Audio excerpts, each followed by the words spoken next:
Could you give us a voice check, thank you? That's a certain genre of... Oh, you're on. Oh, yes, I think we are on. We are oh, on. goodness me. Oh, look, it's all happening. No, well, this is a pre-recorded segment. We haven't started the live yet. Yeah, I think you're on now. Oh, right. Oh. So everyone's there now. I will call in other stations, our remote stations, but on a special super Skypey line at the moment. Now, there is a VK2 that's likely to be calling. Okay, I'll sort that out. So, use kids can... I'll dial up and see if Frank's on, but you just talk amongst yourselves and I'll sort out the other situation. Okay, well, it's this is a historic occasion, I think. Yes, you've got... We haven't had live missions for quite some time. Andrew VK3BK on my right. I am Chris VK3AML, and on my left is Steve VK3SL, and we're all in Studio 2 at Mr. Dave. In luxury, I have to add. Yes. Sitting in very comfy chairs. In fact, it's so comfortable I might have a quick nod off and you can let me know. Hello, I'm losing it actually. I can't hear. Can we just try putting the plug back in? There's a little bit of cutting out here and there. Yeah, see, Chris has got the mixer in his lap. Phone mixer. Hang on, it's... So if Chris moves... Yes, he can't move. He can't breathe. Move. We may go deaf. Can I breathe? No, don't breathe. It's a very dangerous thing to do. You're likely to see somebody self-immolate.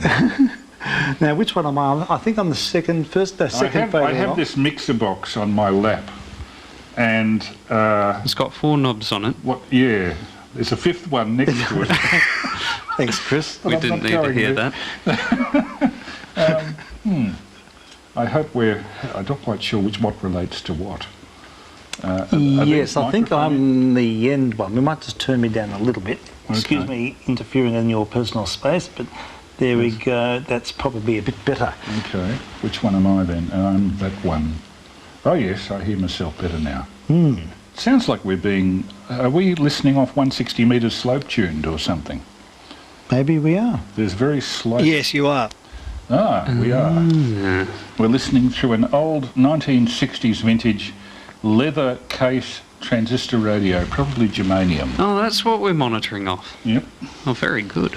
Yep. It looks like that one of those transistor radios that went through the front window of the branch's car when he failed to see the red light at the corner of Kooyong and Inkerman Road one time. When they hit the traffic light controller at the corner of the road. Did it stay complete? No, it disintegrated into thousands of 12 AT7s all over the intersection.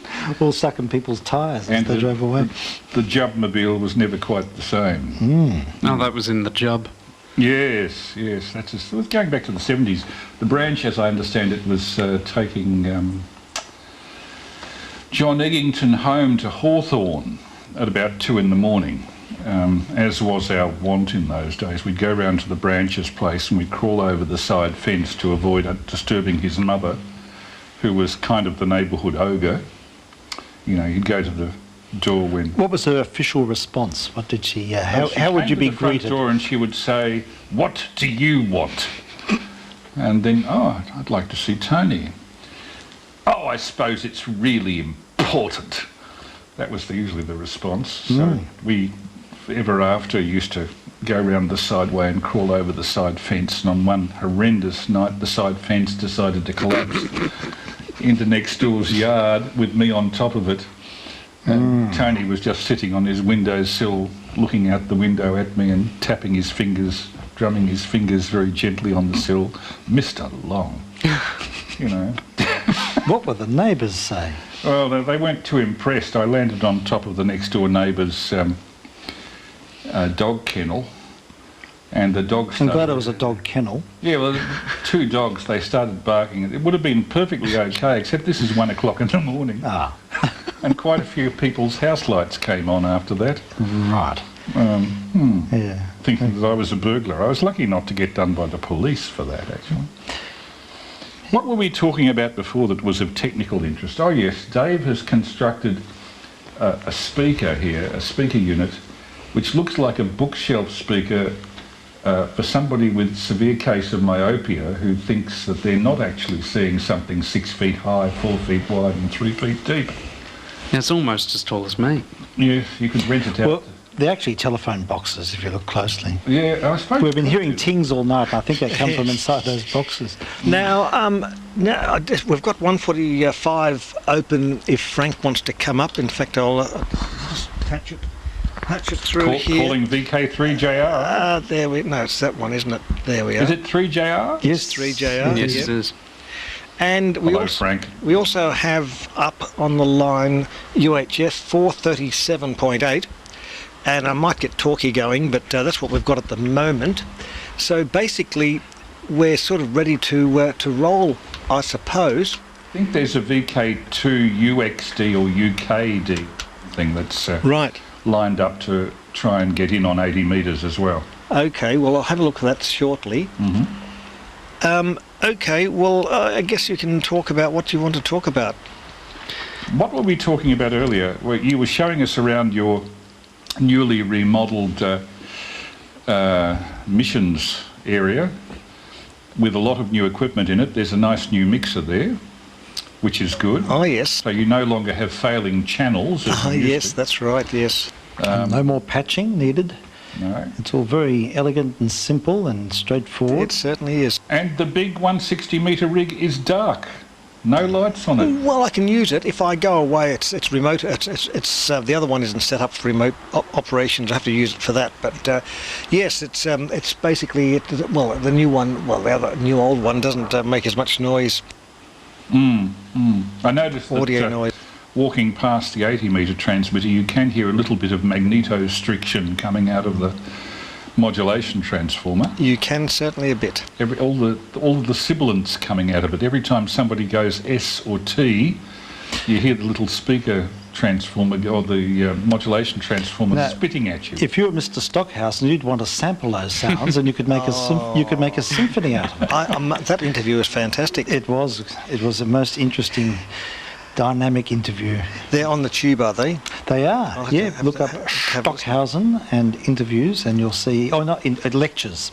It's a series of lectures he gave in 1972. Now, I had been amiss and I hadn't switched the server over. So the server listeners have only been listening the last 5 minutes, so you'll have to explain to them the special 10-way turf talk To tonight. reintroduce ourselves. Yes. Okay, well, take two. Yes. Oh, well, Steve, do you want to do the honours then? Right, well, here we are in Dave's lounge room. We're sitting in great comfort, actually, and this is Studio 2. And we have Mr. Long, AML, in the middle, with the mixing desk on his lap, or the headphone mixer on his lap. And we have Mr. Newbeck, Andrew VK3ASE. BK. Crossband from That's the birthday card. And I'm, It's the birthday yes, card. and I'm VK3SL, and I'm out on the left here, and we're Yes, sort of in a we bit of an found arc. We found out earlier that the automated announcement I don't of give call away all the signs secrets. here is done from the mechanism recovered from an old birthday card. So that's been working for, must be about 25 years now. Yeah. Must have been a very early voice synthesised birthday card, particularly to have a monotone like that. So it cuts through. Yeah. I mean, it's such a monotone, it sends me to sleep faster than a speech by John Howard. I mean, it's just terrible. Oh, there we go. These days you can get much better synthesised Ah, okay. voices. Like, We're having a few little seasonal adjustments here. Mr. Hughes come into Studio 2. Mr. Stewart is fiddling with the mixer and he's got himself another pair of headphones. And we say evening. Oh, hello, There's Mr. Frank. JR. Hello, Frank. G'day, Frank. Hi, everybody. It sounds like you're having a great time there. Yes, there's a bit of a party vibe here. We've just had some 28-way turf cheesels talk. and a cup of coffee. We're awake and ready for a 4 or 5 turf. I'm being readjusted. Yeah, we're just looking at our lapel marks here. Yes. I think everything's right. Yeah, so Sounds it's very good. No, it's great. Yeah. I'll just go and get a pair of headphones. Okay, sure. Yeah. Okay. I'll go and turn him up. Yes. So maybe I should mention the things that I got at the recent Shepparton Hamfest. Oh yes, this is show and tell time. We better wait for Mr. Stew because he had some good success Yes, he as did. well. He, But maybe you could get the ball rolling. Yeah, so what did I find? Not a whole lot of nothing really. I went there. It was pretty small. There was some good items. and I did the first lap, and I hadn't made any urgent purchases, but I still managed to come home with half a carload of stuff. Now, if you want to speak there, Frank, I'll just turn you up. I think Frank's gone to get some headphones. Oh, okay. I see you're talking about the Hamfest. Yes, Shepparton. So one of the things that I bought that you may remember, Mr. Stew, was a 160 metre receiver. Oh, how did that go? With the big loopers and everything? With a massive loop, which was built by Dallas up there in Shepparton. And it does work. It works quite well. It's very hi-fi. It's effectively an old Datsun car radio with a preamp and coupling unit on it, and the loop works very well, but it's quite sharply tuned. It's tuned to around 1843, and I discovered that unfortunately the car radio tops out at around 1860. It won't go any higher than that. Oh, you can have to tweak it again. Yeah, it won't need much, just on the red coil, the oscillator coil probably. Just a little bit. So I've spent a great deal of time playing with that. It'd be great if to use on the coffee break. I think that's what it was originally intended for, but unfortunately I'm not at home during the week. Oh, you're a busy workman. That's right. I can't set up You should get a digital recorder and just set it on to record by time, by timer. I could do that. I had a better setup, which was I actually gave a list of instructions to my girlfriend to record the coffee break every day, but she has since decided that that's not the most interesting thing to do. I think an automated, just a time clock with a talker, just record yourself and just play for 5-minute segments. It wouldn't make that much difference. We need to talk about pressing your pants, mowing the lawn. It'd be so easy. Rock garden. Or the latest topic, there's no more books available, the technical bookshop's not there anymore, and McGill's is gone, you can't get any technical information anymore. McGill's. My You're dad giving used me to the take me to impression that McGill's it's a when I was a Winger's kid. paradise. So I think you just pre-arrange these discussion, just come on, Blanco over people and they'll get off, and then, because they're all listening on the SDR now, so when they hear doubling they'll drop off. Yes, and hello to all the members of the coffee break who are listening to this at the moment. The last time we'll ever be heard on the coffee break. And I think it'd be great. Look, even if it was automated, they'd like you to come on. Oh, well, they're always urging for people to come on. I've got a 160 metre AM transmitter. I just need to set it on a timer, and it could go quite well. Yes. Was that something you knocked up yourself? Or? I reckon you should get a timer, get a thing from a birthday card, and record a message and just play that. Yes. In a monotone. Yeah, and just put it on a 20-minute cycle. It'll probably more or less come along in the right spot, probably over Eric or something, but it doesn't matter. Well, Tony's been dead for 13 years and nobody'd ever know it. Yeah, just having... Oh, Henry even. Put Henry on. He's still got a presence. That's true. You could. Yeah. That'd be good if you edit a full brand new Henry contact from out of his old contacts and You mean play that. rejoin the words together? Yeah, you could do a bit of a word knit and reconstitute Henry. Yes, it's awfully morbid, isn't it? Yeah, well, this is what happens. This will be the new... VK. This is the future. Yes, we'll all be reconstituted. All these live chats over years and years, there's enough to make a new person. You know, the sad thing is that if any of us did drop off the twig, probably for the next 30 years you'd be hearing replays so that nobody would know that you'd left ham radio. See, this is it. Lionel comes back, Tony comes back, Matt comes back. And guess who's going to be custodian of all of this? Mr. Newbeck. Oh, You've yes. set yourself up. I'll have my big Mitters studio, and I'll be going long into the apocalypse when I'm just broadcasting missions. Well, Keep it going. it's a big responsibility, Andrew. Could you say that again? It's a very big responsibility. Oh, Yes, right. absolutely, Frank. It is. Yeah. But you can do it. Well, it has to keep going. It has to keep going. That's right. Carry the torch. That's right. Now, did you want me to get my level changed, Dave? It's by level. Oh, no, you're fine. Level sounds fine, Frank. And did No, you're fine. did you fix up your power supply Oh, yes, issues? it was nothing. It was a silly thing. It was just the plug into the power supply was not making proper connection. Oh, right. And I This didn't wasn't have seated any easy properly. way of knowing exactly what it was. Okay. Sure. So I just had to check everything, and it was ridiculous, really. That's good. You're solid as a rock tonight, so it's good. I'm running full power. I should wind down or I'll blow up here. Hang on. No, you come through here very well. You can always crack a few eggs on the back of your rig and do a bit of cooking while you're talking. Well, a multi-purpose, that's right. Now, I'm down to minimum power. Am I still caught? There's a little bit of noise behind There's like you. a whistle. Yeah. I don't think that's me. Yeah, look, The power's about 10 watts now. can you go maybe 15? Yeah, give you 20. 20 might do. There we go. Yeah, it's got rid Sounds of it. fine. Oh, that's great. Yeah, that's a good solid No signal. perceptible change in sig to noise. I didn't find any, monitoring. Yeah, I could hear a slight whistle. It's probably interference or something, but it's gone now with the 20 watts. Yeah, good. Excellent. Well, this is the way to do it. I think we need to have more of these. We could sort of, we could sometimes go to my shack or Chris's shack, and we could have live missions by remote. And Frank, we could pick you up as well, because I think this.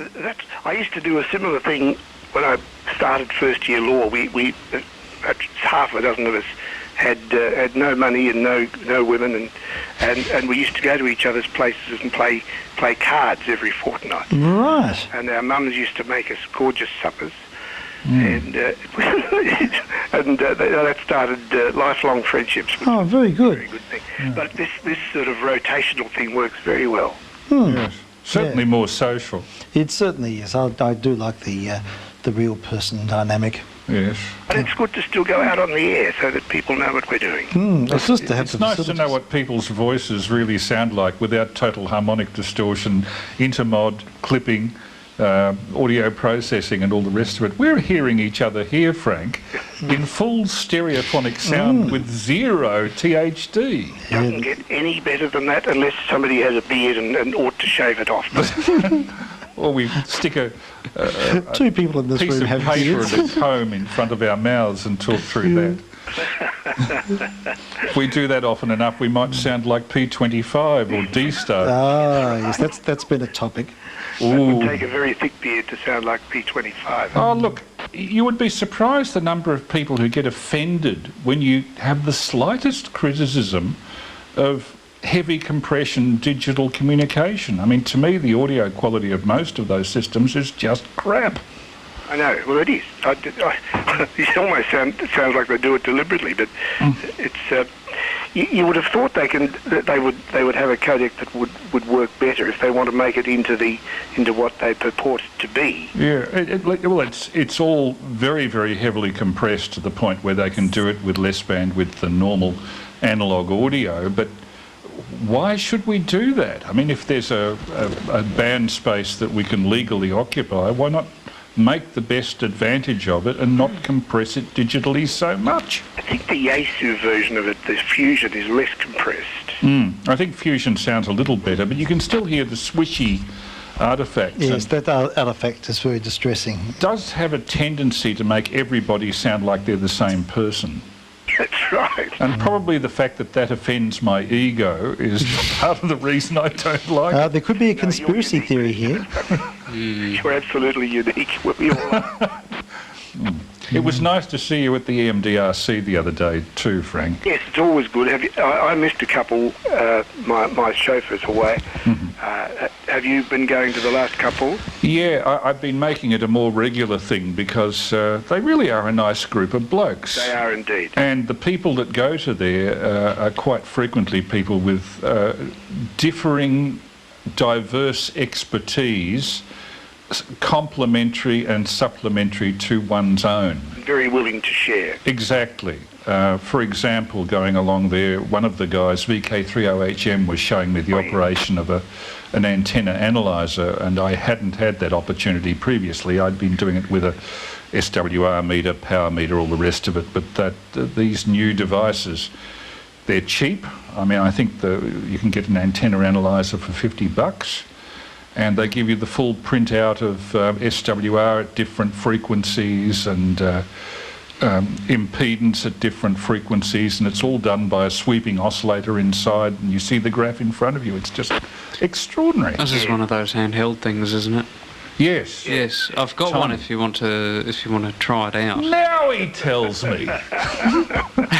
After a week of putting together a Yagi, now he tells me. Oh, what frequency is your Yagi at? 147 megs. Oh, well, this only goes up to 6 metres. Okay. Unfortunately. Pity. For somebody who's had his licence for a relatively short time, you have an enormous amount of diverse equipment. That's right.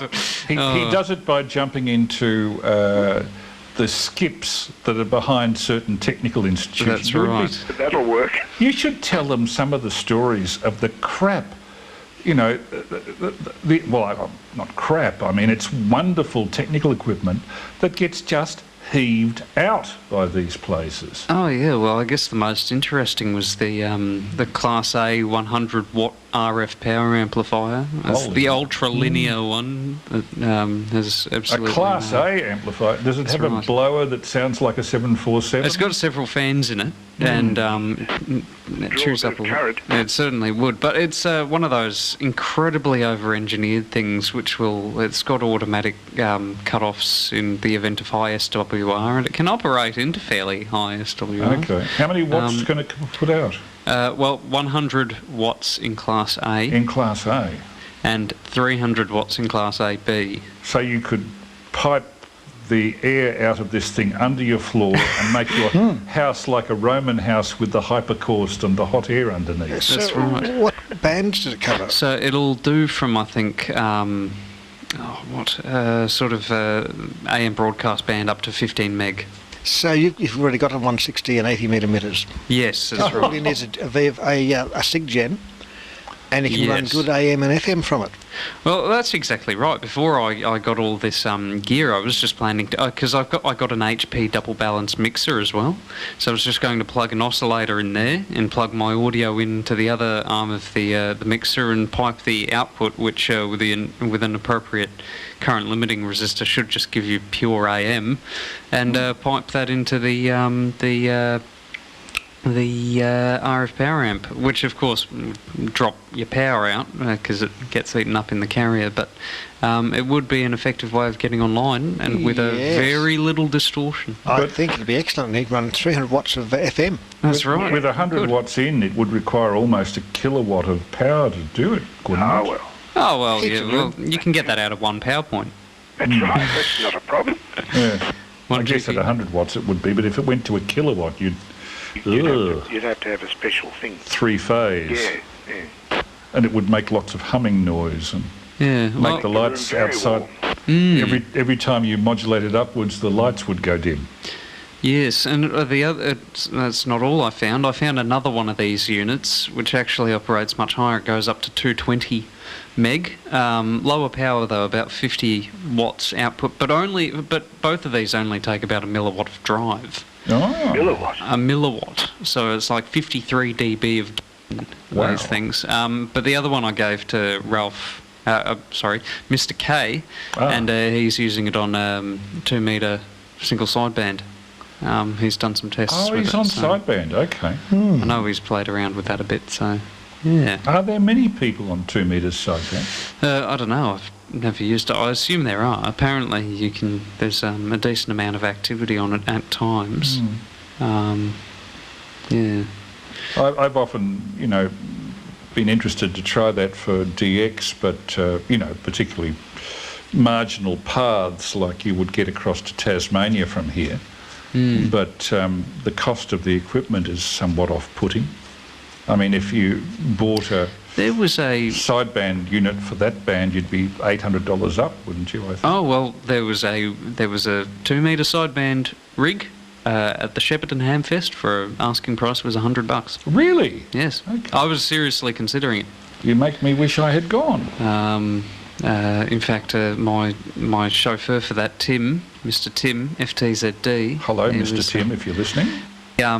He was trying to get him to knock it down to 80. Tim and I have a chat box on Facebook, and with you. And quite often when people are making funny comments about us, we're making funny comments about them, but they don't know it. People make Perhaps I funny shouldn't comments let on. about me. What? You think I come up enough for anyone to know who I am? Oh, yeah. I just got I only got my licence to come on the missions originally. I think that was the case with all of us. A few other things as well. I had always wanted to come on missions. In the old days, I was introduced to Tony by the late Dan Van Elken, 3UI, and went across to Tony's on invitation, was amazed at what I saw. This is about 1970, and was even more amazed at the quality that he was producing on the air, and kind of got sucked in that way. But the thing is that I knew Tony so well through those years, I could go around there and use his transmitter all the time he was alive, and that sort of gave me an excuse not to pull the digit out and get the licence for 35 years. And then finally died. I got such a shock from that. I did the licence within 6 weeks. And then from Anna, of course, I got the call sign by her permission, only 6 weeks after he died. But yeah, I think that looking at discussion sites on the internet, Tony was the source of a lot of people having the inspiration to get their licences and come on air, particularly the ones who are into experimentation and audio. Yes. No, it's Frank, when did you first hear Tony? You there, Frank? You there, Frank? Okay. Oh dear, we've put him to sleep. Hello. Hello, There he Frank. is. Frank, I was just asking, when did you first hear Tony? When he was talking to Dan Van Elken. Right. Ah. So that goes back to that late 60s, early 70s period. And it was fairly early in his contact with Dan. I think it was before Dan knew that he was going to die. Right. And of course, they were sort of at once riveting and a kind of look away. I didn't want to hear some of the stuff because it was sort of it was too personal. It was also challenging politically. I know that they discussed a lot of the heavy political subjects of the time, and this is during Vietnam. I tended to agree with them, though, Chris. And I still would today, and I suspect... I don't know whether Tony changed his views. No, he always remained on that particular as he line. was. Well, I haven't changed either, so really, to any... I think I've mellowed a bit, as we all do. Well, practicality comes into it, and when you get out in the workforce after having been in university for years, you very quickly come to the conclusion that ideas that sound good in theory have to be moderated for the point of view of getting on with other people, which I'm not all that concerned about, I must admit. Dan, I remember him talking about things like Emile Coué and the art of auto-suggestion. Yes, well, he was very knowledgeable, really.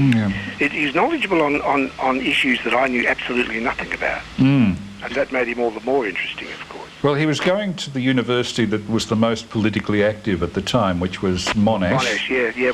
I just missed out on Monash. It started its law school the year that I started first year at Melbourne. Right. And it was really more convenient for me to get to Melbourne, and people said go to Melbourne. It's been long established and it's got a reputation. More prestigious, yeah. Yeah, Monash was actually the better law course because it had more a diverse range of socially relevant subjects. Like poverty law and stuff like that, which was extremely relevant and valuable. Right. Which area of law were you in, actually? I worked in legal aid, and I worked in two areas, in criminal law and in family law. Oh. And the criminal law was working in doing homicide cases. Oh, okay. Pretty. Did you deal with the homicide squad much? Oh, yes, quite a bit. Does the name Detective Inspector Roland Legg mean anything to you? I knew of Roland's Legg. I didn't know him. Roland and I were CB pirates in the 60s. He lived 2 streets from me. He's a very nice guy underneath the bravado. I'm sure he would be. Well, some of the others were too. I knew this guy called Graham Fraser who was very good. But I used to see the people. I'd go to Pentridge to see them, and I would act as their solicitor if they wanted me to. Okay. And I'd brief a barrister, and I'd go to help I'd prepare the brief for the barrister, and then I'd go to court and, as they used to say, instruct the barrister. Okay. You never felt threatened going to Pentridge? No, Pentridge is all right, although because I always went to the remand division, which is not the base, the inside of the prison, really. Well, it is. It's inside, but you're not mixing with the heavy crim.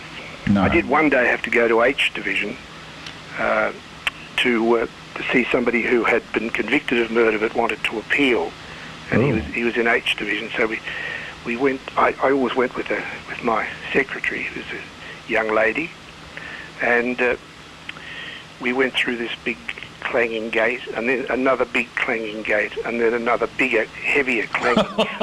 Like Maxwell Smart in... I thought you had the sense that you were never going to get out of it. It just kept going deeper and deeper into the bowels of the earth, and everybody's running about on the double, and orders are being shouted out.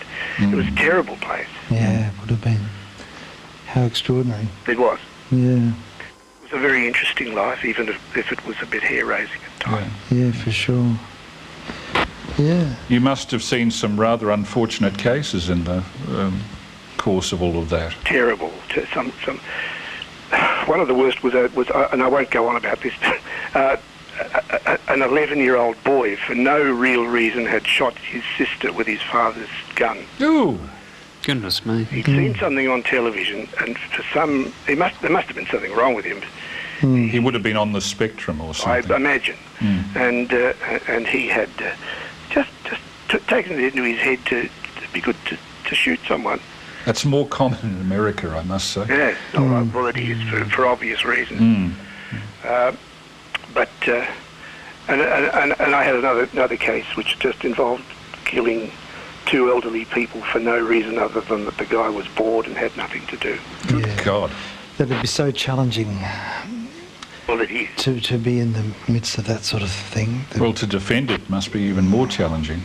I didn't actually defend him. I went out to Pentridge to see him, and he said, I'm not saying who he is, so it's okay for me to... I said, okay, now I need to get some instructions. So what's your story? And he said to me, that's for you to make up, isn't it? That was his line. So that was his, and I said, well, if that's the way you regard, my role, I can't act for you. And I arranged for somebody else in the public solicitor's office, which is where I was working, who didn't know anything about him. So you have the option of knocking back a case if it really... do you have the option of knocking back a case if it offends your sensibilities, is what I'm trying to get to? No. Oh, so you have to? No. I mean, not just because it offends your sensibility. You could imagine a case that would offend everybody's sensibilities, but the law says that person's nevertheless entitled to be represented.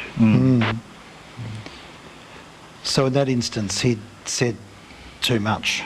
Well, he'd said that he'd effectively said, I don't have much of a feather to fly with, I want you to make something up for me. Oh. God, there are some strange people in this world. Well, there certainly Yeah, are. you get a sense of the... But I think in some ways more depressing was the family law work, because you saw people destroying each other's lives and their children's lives. Yes, that can be just so insidious and so protracted, can't it? And it was ongoing, Steve. Yeah. With the murder cases, there was a finish to them. yes, of course. And these other cases must drag on and on and on. For some people, they consumed them for the rest of their lives. They would, gosh. and you'd see people affected almost over generations, I can imagine. It gets passed on, that's right. They communicate the hate to the kids. That's right. They pinch the kids' affections, and it's just horrible. Yes, I can imagine. I mean, that is at its worst. It's not all like that. Yeah, for sure. Some people are just born without empathy. They have no feeling for other people's hurt, I think. All psychopathy. Yeah, exactly. I think maybe some people have it beaten out of them one way or another. I mean, I think that having too much empathy or even any empathy at all at some points was seen as a kind of weakness. It can be, Andrew, Yeah.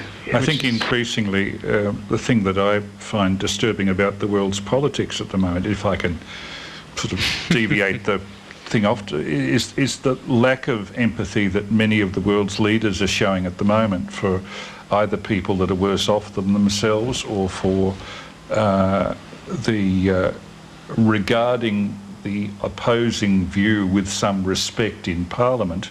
It is almost as though to get to the top you have to demonstrate a lack of empathy. Yeah, I guess so. Be subhuman. Indeed. Or at least to be so devious and crooked and not care what people think or who you hurt, that you just scramble to the top over the bodies of those less fortunate. Politicians and real estate agents and car salesmen. I don't think that it's necessarily people who are inherently what's the word?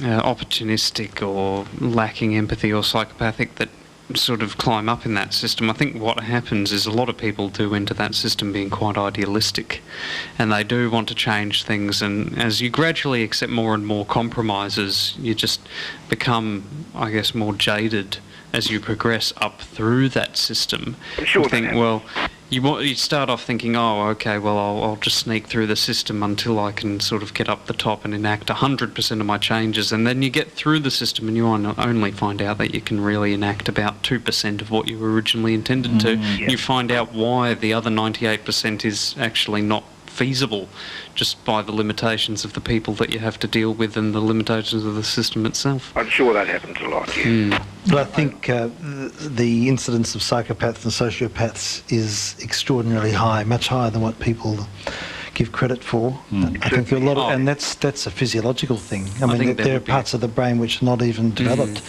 in those individuals, so there's a different worldview or a different sort of perspective on life and social discourse. Yeah. So I think there's a complex human dimension to this as well. The dangerous people are the people who are that way inclined, but that psychopathy is coupled with an ability to be devious and hide it, so that people don't. They're able to appear to be otherwise. Yeah. At least to the people who matter to getting where they want, and they are extremely. Many psychopaths are fairly blatant, and you steer clear of them, but a lot are not. I think a lot of them mask their operations very judiciously. They certainly do, and they learn as they go, of course. They do. It's a feedback thing, but the sort of the resolve or that that sense of absolutism or something is that drives them is I think partially a physiological thing as well. Well, Steve, you're a teacher. Surely you've come across psychopathic kids in your time. Well, you see kids who lack some basic skills, social skills. You see them in all areas. I suspect you've been tempted to give one a belt occasionally. Well, but I think kids learn to the way the system's developed now, where possible, a lot of social behaviours can be learned, and you can divert from sort of default responses to things. So yeah, there are ways to help individuals cope with that type of those very severe behaviours, I suppose.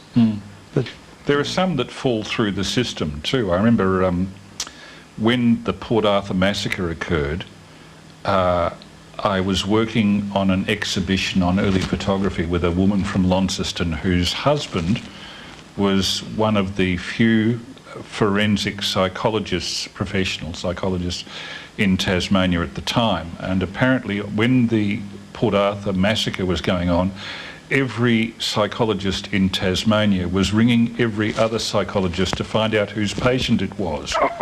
And the answer was that he wasn't the patient of any of them because he'd been in receipt of some massive amount of money as a bequest. And for that reason, his transgressions had never been drawn to the attention of anybody. He simply slipped through the system. And unfortunately, he was a person of very low intelligence and very low empathy. And at that time, Tasmania had no rigid gun restrictions on automatic guns, and so he goes to Port Arthur, and for kicks, he shoots, what was it, 35 people dead? Oh, Bryant, yes. Yeah. And he's still serving a life sentence. But these people are more, I think, in the insane category than, or subnormal would be more the description, I think. There is a defence of insanity in murder cases, which is fairly specific. I'd say it would have to be highly specific. The doctrine goes back to the 19th century, and it's called the McNaughton rule. And what it says is that you're criminally insane if you don't know what they call the nature and quality of your act. In other words, instead of if you act somebody to death, but you think you're hitting a tree, that's extremely rare, of course. The one that most people hang their hat on is that they don't have a sense that what they're doing is wrong, and this covers all of the people who have schizophrenia, which is by far the major category of people who are regarded as criminally insane. And I acted for quite a large number of them over the 5 years I was doing it. It caused me to have a lot to do with psychiatrists, which itself is very interesting. That would be interesting. It certainly is. I've made some good friends among them. They're certainly a bit of a race apart, I'd have to say. Yes. Yeah, well, anyway, that was a day that resulted, I think, in the Australian government showing some sensibility in tightening up laws that they would never have the guts to tighten up in America. Indeed. We don't have the NRA, fortunately. No, thank God. Thank God. Yeah. Mind you, would you classify the people that drop carriers, belches and farts on REC as criminally insane? Oh, they're just insane. I don't know whether it's criminal. Well, according to the department it would be. Oh, well, that's right. It's certainly very, very... Mind you, some aspects of what we're doing now would be considered criminal. Well, you get a penalty into the bargain. Where's the dotted line? We'd better announce our call signs. Now, you said if someone might be coming up on 80, I can dial up 80 and we can... It was the situation was I put up a recording of one of the previous week's missions that we're doing at the moment, and I think it was a VK2 UKF or UBF who put a comment on, I must come up next week, meaning now, and give you a call on 80 metres and see if I can call in. So if that station that left the comment on the YouTube clip can come in, please do. Now, I will listen. What I will do, I'm just dialing up Mr. PK here. And you're dialing up a remote web SDR. 3670. Now, what I'll do, if anyone... still on that... Well, hang on, stand by. 3670. I've forgotten what computer I'm on. I'll have to go back the other one. Just... having one screen with two computers is a pain in the arse. I'll have to have a separate... I thought it was a good idea to rationalise desk space, but it's not. It's a pain in the arse. I suppose it depends on where you put the computer. Yes, that's right. Okay. Bad joke. Well, we're listening off Mr. Loops on computer number 2, and we'll see how that's going. And so, how's things in the green room there? Enjoying the luxury location? Oh yes, all stretched out, crossed legs. Yes, very civilised here. We're just sitting back, enjoying the luxuriating in the setting. Can you hear the room echo effect? A little Frank? bit. Yes. It's a very short time reverberance. Yeah. But it sounds like a room with a sort of slightly ringing walls. It sounds like one of those Radio National discussion talks. And Dave, you're not you've been relegated to the booth, have you? I'm in the booth, Frank. Oh yes, I'm not with that riff-raff. No, he's about 20 metres away from. That's right. I know the booth very well. Yes. Okay, what we'll do, we'll listen on. How about I'll keep an eye on 3680, and if someone wants to come up on 3680. we can put them through. Hopefully with more than a raspberry. So they can either come up on LSB or USB, AM, whatever they want to come up on, but most likely LSB. So I'll keep looking at 3680 for the time being. Yes, there's a bit of a delay with, I get a bit of a delay with monitoring off the SDR. It's semi-duplex. Yes. It's about 2 or 3 seconds in most cases. It depends. In fact, we can try it out here from Mr. Loop, and when you used to relay the 160 metre broadcast, Dave, there was about a 30-second delay on that from memory. Which you mean the one on the Monday afternoon? Yes. But that was, we all had our separate cards. Uh-huh. It was, so you just played it basically at 11 o'clock or whatever, right, or 10:30, and just potluck. Uh-huh. I did sometimes try and sync it up with the 2 meters or whatever, but it's hopeless. But yeah, so it was separate broadcast that wasn't in sync. It wasn't, as they say, simultaneous broadcasting. No. What? See, the difference in the level and the time is 1, 2, 3, 4, 5. 1, 2, 3, 4, 5. Hello, test. Hello, test. About 2 seconds. Oh no, it's not that. About 1, maybe a second. Yeah, it's not too bad. There was a time when we only had harmonic distortion, intermod distortion, and selective fade to worry about.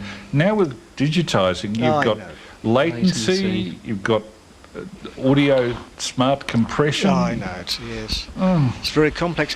Now, getting back to the Hamfest, so that stuff from Dallas, how's that big box with the car radio? Is it sort of, it works okay, does it? Yes, it does. It works great. It's got a little, 12-volt power supply. Little in the VU back meter of and everything. And a little signal level meter. Now the output of the amplifier is independent from the output of the car radio. I'm still trying to figure out how to sort that out and how to calibrate it so that the little S meter works to give me a readout.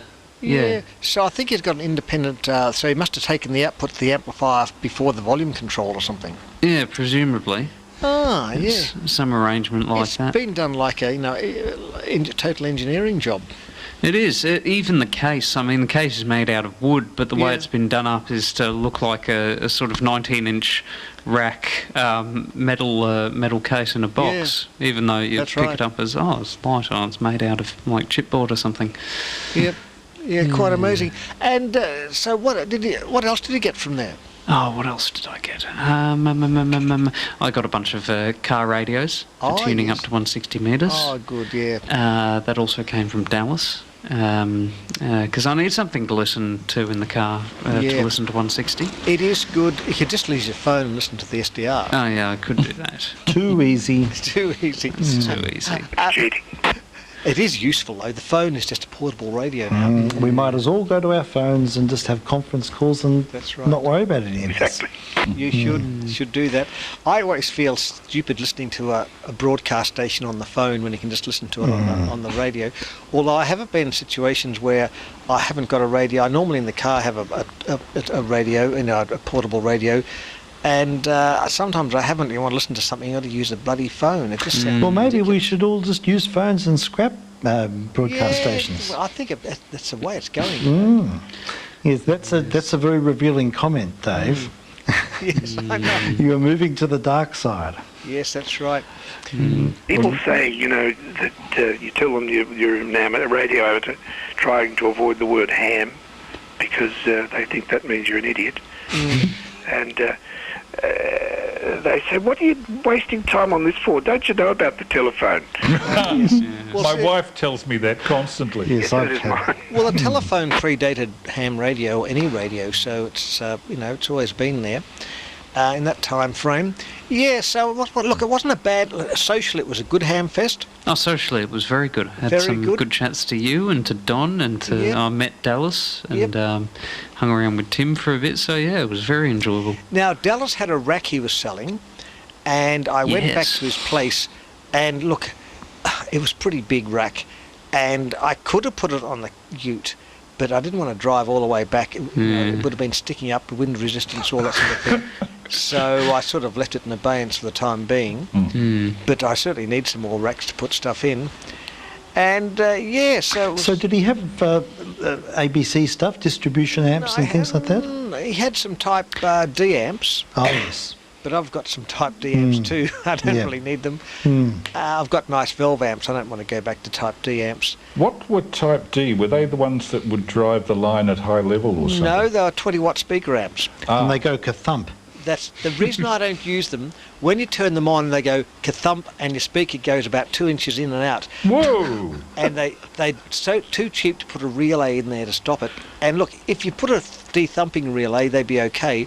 But see, they were meant to be just turned on and left on for 40 years. They're never meant to be They're turned on. current dumping amplifiers. Yes. They're pretty efficient, aren't they? Oh, well, it's efficient as an LM381 or something. Oh, okay. Look, I'm sure if you just bought an audio chip, stuck it in the Type D thing, it would work better. Yeah, sure. At least they don't go ka-thump. No. They must have built that into them. And They'd be likely to do damage to the voice coil. oh yeah, that's right. I was going to use them for my drivers for the RCAs, and when I turned them on, I thought I don't think that's a very good idea. So they're relegated to whatever. Unless you left them on all the time. Yeah, you'd have to. They were used as splitter amps. You'd have one running a few watts into various 50, 600 ohm resistors feeding different lines and separately. Okay. So they're used for that. I think there's a C-amp version which is very similar to the D-amp, which basically is an interface for what you described. Yeah. Now, you know that RCA book you got? Oh, All that yes, sort of yes, stuff. yes. All that stuff's on American Wireless History. Yes, I think so. In better And good high, quality and yes. everything. Yes, but it's a good, It's good to have magazine. on the coffee table. It's a coffee table thing, Yes. although all the pages are stuck together. It's been on the coffee table. It's been under the under the coffee table. Probably and been- coffee spilt on it. Probably been in the tea room of the RCA engineers. Yes. I hope it's just the tea room. I hope it wasn't in the small room. Yeah. The memory that was hanging Don't up even think about it. to be used in case the other stuff, paper ran out. Yes, oh dear, oh heaven forbid. Now look, it's nice to have the real document and see those wonderful pictures of high-end RCA equipment, I all know.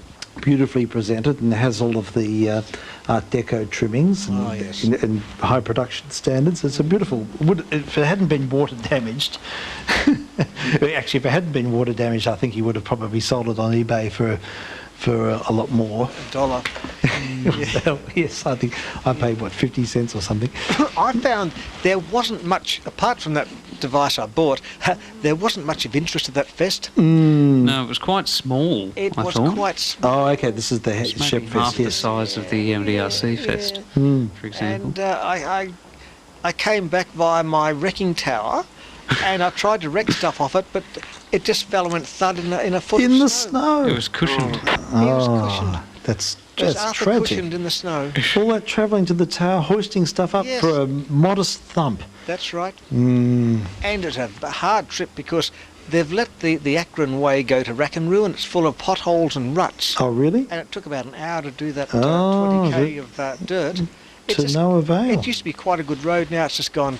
They haven't done any maintenance. Well, you should, for those sort of occasions, you should take some 78 so you can fling them, do the frisbee thing. Yes, in that forest around the tower, there's all these old 78s, acoustic 78s, and The Peerless Quartet. all that sort of thing. Yes. The Castlewood Marimba Band. Yes.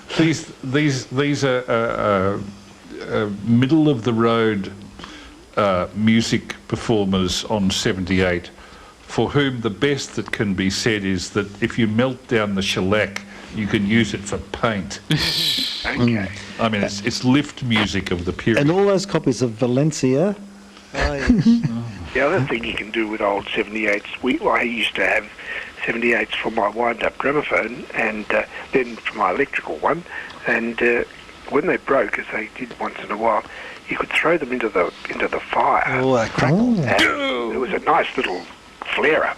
Oh, that's all right. Quite exciting. Really, not as good as crackers, but pretty good. Yeah, I'd forgotten about that. They do burn quite well. And nitrate film does too. A reel of that goes very well. Probably putting all sorts of noxious gases into the air. Yeah, possibly. But since there hasn't been a vacuum cleaner burn for a while, maybe we should. Oh, you should be That's one right. since 1990. Well, that's. We should do a significant anniversary one. Yes. I have a bonfire. We can burn all our 20 sets on the bonfire. No, And burn some 78s as well. we could burn all our 60s. Melt some cylinders. That'd be all right. And a Yep. tape recorder playing Trouble is, Henry. vinyl Nice. won't burn. Oh, it melts spectacularly though. Yeah, but it just goes everywhere. I Yeah, suppose. no, drips. Yeah. Tell you what does go up really fast is the acetate discs, so-called. Oh. As I found out with Tony one day when he buttered his cigarette out on one. A lot of acetate discs are not acetate, they're bloody nitrate. Oh, really? And the thing went whoosh Oh, did it? and just sort of vaporised off the aluminium backing. Lucky it didn't hurt anyone. Well, the worst of it was this was in the storage area of the Performing Arts Museum, and we didn't want to set off the fire alarm. So we had to breathe the crap.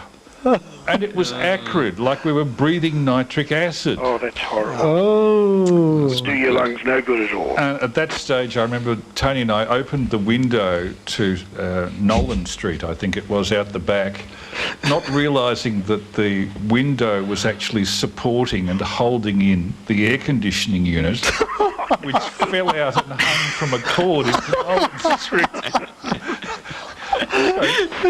At that point, Tony said, "I'll grab your legs. You go out the window and grab the air conditioner."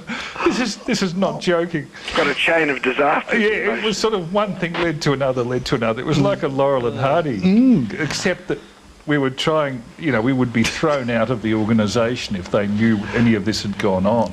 Now, unfortunately, I had a look at the ratings. It's only 3. Oh, nice. We've been given a message. We must We have, don't measure up. we must We failed. we should be throwing vacuum cleaners and phones out the window and doing things like that. Well, at least we've proved that we're legal in that we're not entertaining anyone. It could be That's that true. everyone who That's absolutely true. I know could that be every that- Friday night I've got minus listeners sometimes. maybe everyone who would be listening is here.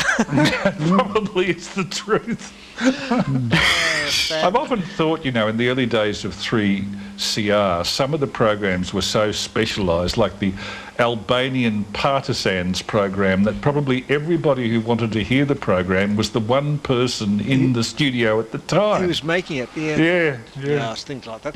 It makes you wonder who listened to the wireless. I only listen to it when I'm doing up old 1930s radios.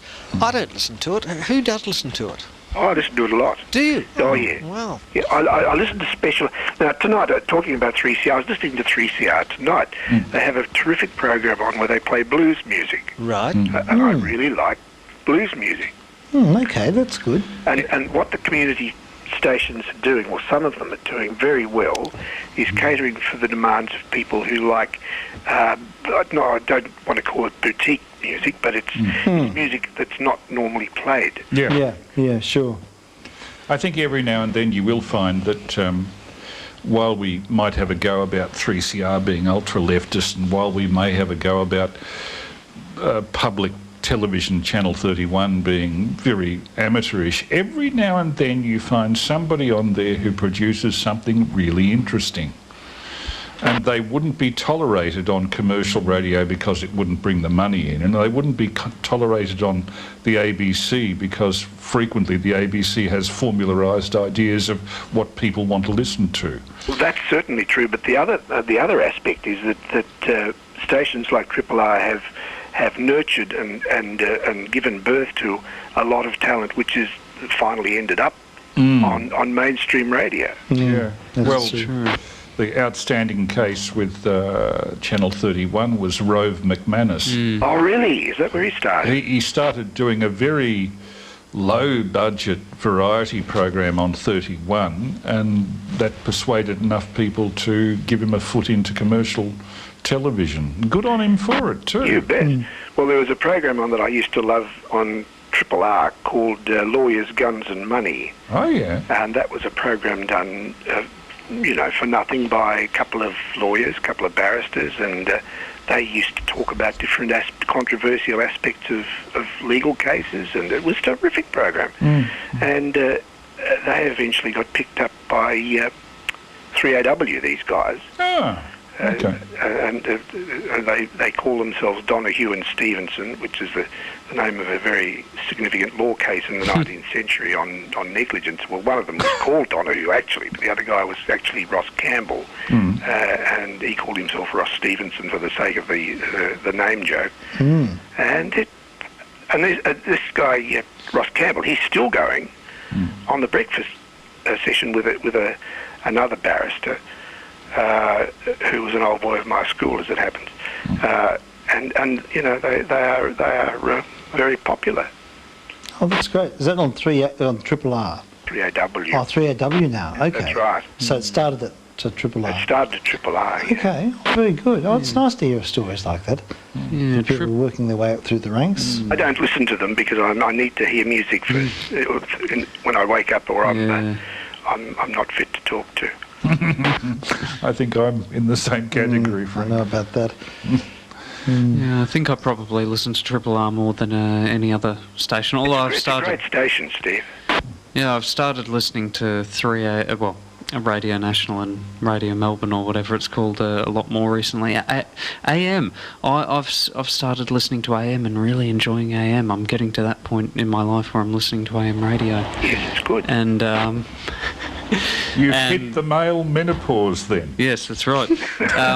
Triple R though, I found I listen to them more than anyone else, but I do find in my dealings with them they're a bit cliquey. Yeah, they are. I've tried to get involved with the station a few times, and they're very sort of northern suburbs, if you know what I mean. Yeah, I Whereas do know what you mean. they don't like dealing with people from Rowville. I've subscribed to them practically since they started. Oh wow! And when they started, they were doing a lot of educative programs. They were connected, of course. They were VK3RMT in those days, Royal Melbourne Tech, and they had a lot of really interesting educative stuff. They were very cutting edge at that stage. I actually went into the studios there to interview them, I think about 1977 when they were starting. Wow, wonderful. And it was the students. I grew out of just being a student station, I think. It absolutely did. It was sort of modelled on, or it was very like 4ZZZ in Brisbane, which was really out there. Yeah. And it was at the time of Bjelke Peterson, and they used to absolutely rip into him. I'm very glad to hear it. I know. They did a sterling job, Chris. You'd be pleased to know. They were practically a lone voice, as it turned out, but they were permanently in conflict with him. But they were very much a student station, and Triple R sort of started in that mould, and to some extent still is a bit. My memory of it was that when Double Z and CR and those other stations got their licences, I think as a result of Moss Cass within the Whitlam ministry pushing for an opening up of the broadcasting system, that a lot of educational institutions were actually handed licences with the suggestion that they get on the air. From memory, Melbourne University was handed a licence but never used it. Really? What a shame. I think it was a little bit too conservative. Well, I was just going to say it was a bit. It would be a little bit out there for Melbourne Uni. Swinburne certainly had one too, but I don't think they used it either. And the other interesting connection with all of these is that in the 70s, a lot of the people involved with 160 metres, like Agar and Tony Sanderson, for some strange reason, they all went to Caulfield Grammar. Did they? There was a Caulfield Grammar strong line. Beck, the original Beck, was from Caulfield Grammar as well. It could have just been that was the geographic centre of this missions culture at the time, but it was very Caulfield Grammar oriented. Weren't you Caulfield Grammar? No. I'm just looking at Dave. I went to Caulfield Grammar extremely briefly for about 2 weeks. Oh, really? Sorry? What did you... No, my mum was a teacher there and then she moved. I was about to say you weren't bombed out for I exploring didn't. trains I on the taught there back for of about 3 or 4 years. Oh, right. And they have a Langley house because one of my ancestors was the founder of the school. Oh, wonderful. Very good. But I was very happy not to be there. Yeah, very good. I think, just on a side note, the program manager at this station has just entered the studio, and I think that we need to get some more ratings. I went to here we go. high school. I just up the road. There's a plebs. Going to take us off and put some music on. Apologise for this interruption. Yes, he's got the whip all out. We need to tighten up our act. Lift That's our right. game. Lift the game. That's right. Well, what we need is what they do during the election, where they've got the worm. The worm! And we need to introduce that so that we know what discussion topics are most highly rating. Right. Maybe burning vacuum cleaners. I was just going to add on burning vacuum cleaners. I do have a collection of them for that express purpose around the back of my warehouse. Well, it's been 20 And- years. Could we increase the range of demonstration perhaps by getting washing machines on spin cycle and introducing them to the natural enemy of the washing machine, the house brick? The house brick or the iron core transformer or something else. Or the cat? Now you're talking. That's getting a bit extreme. Yeah, that is. That would you would be in serious. Yes, we would be. We already had a cat story earlier on this evening. The cat in the loudspeaker. Oh, yes. That was Jeff Courts. Oh, you have a cat, don't you? I probably haven't told you that one, Frank. No, I haven't heard that. Jeff Courts was, among his many other talents as a broadcaster, he was also a fan of extremely top-end hi-fi. Oh, yes. And he got himself a Type 3 speaker, the full-size one, the monitor speaker from the ABC, and had great delight in connecting a 500-watt amplifier to the thing and playing a digital recording of the 1812 Overture recorded by an expanded orchestra with real cannons. Extra cannons. And at one stage he was demonstrating this and we couldn't find his cat until the first cannon shot went off and the cat went woof through the vent in the loudspeaker. It had been sleeping inside the loudspeaker. Just got launched. Oh, that's terrible. Yeah, got flung across the room.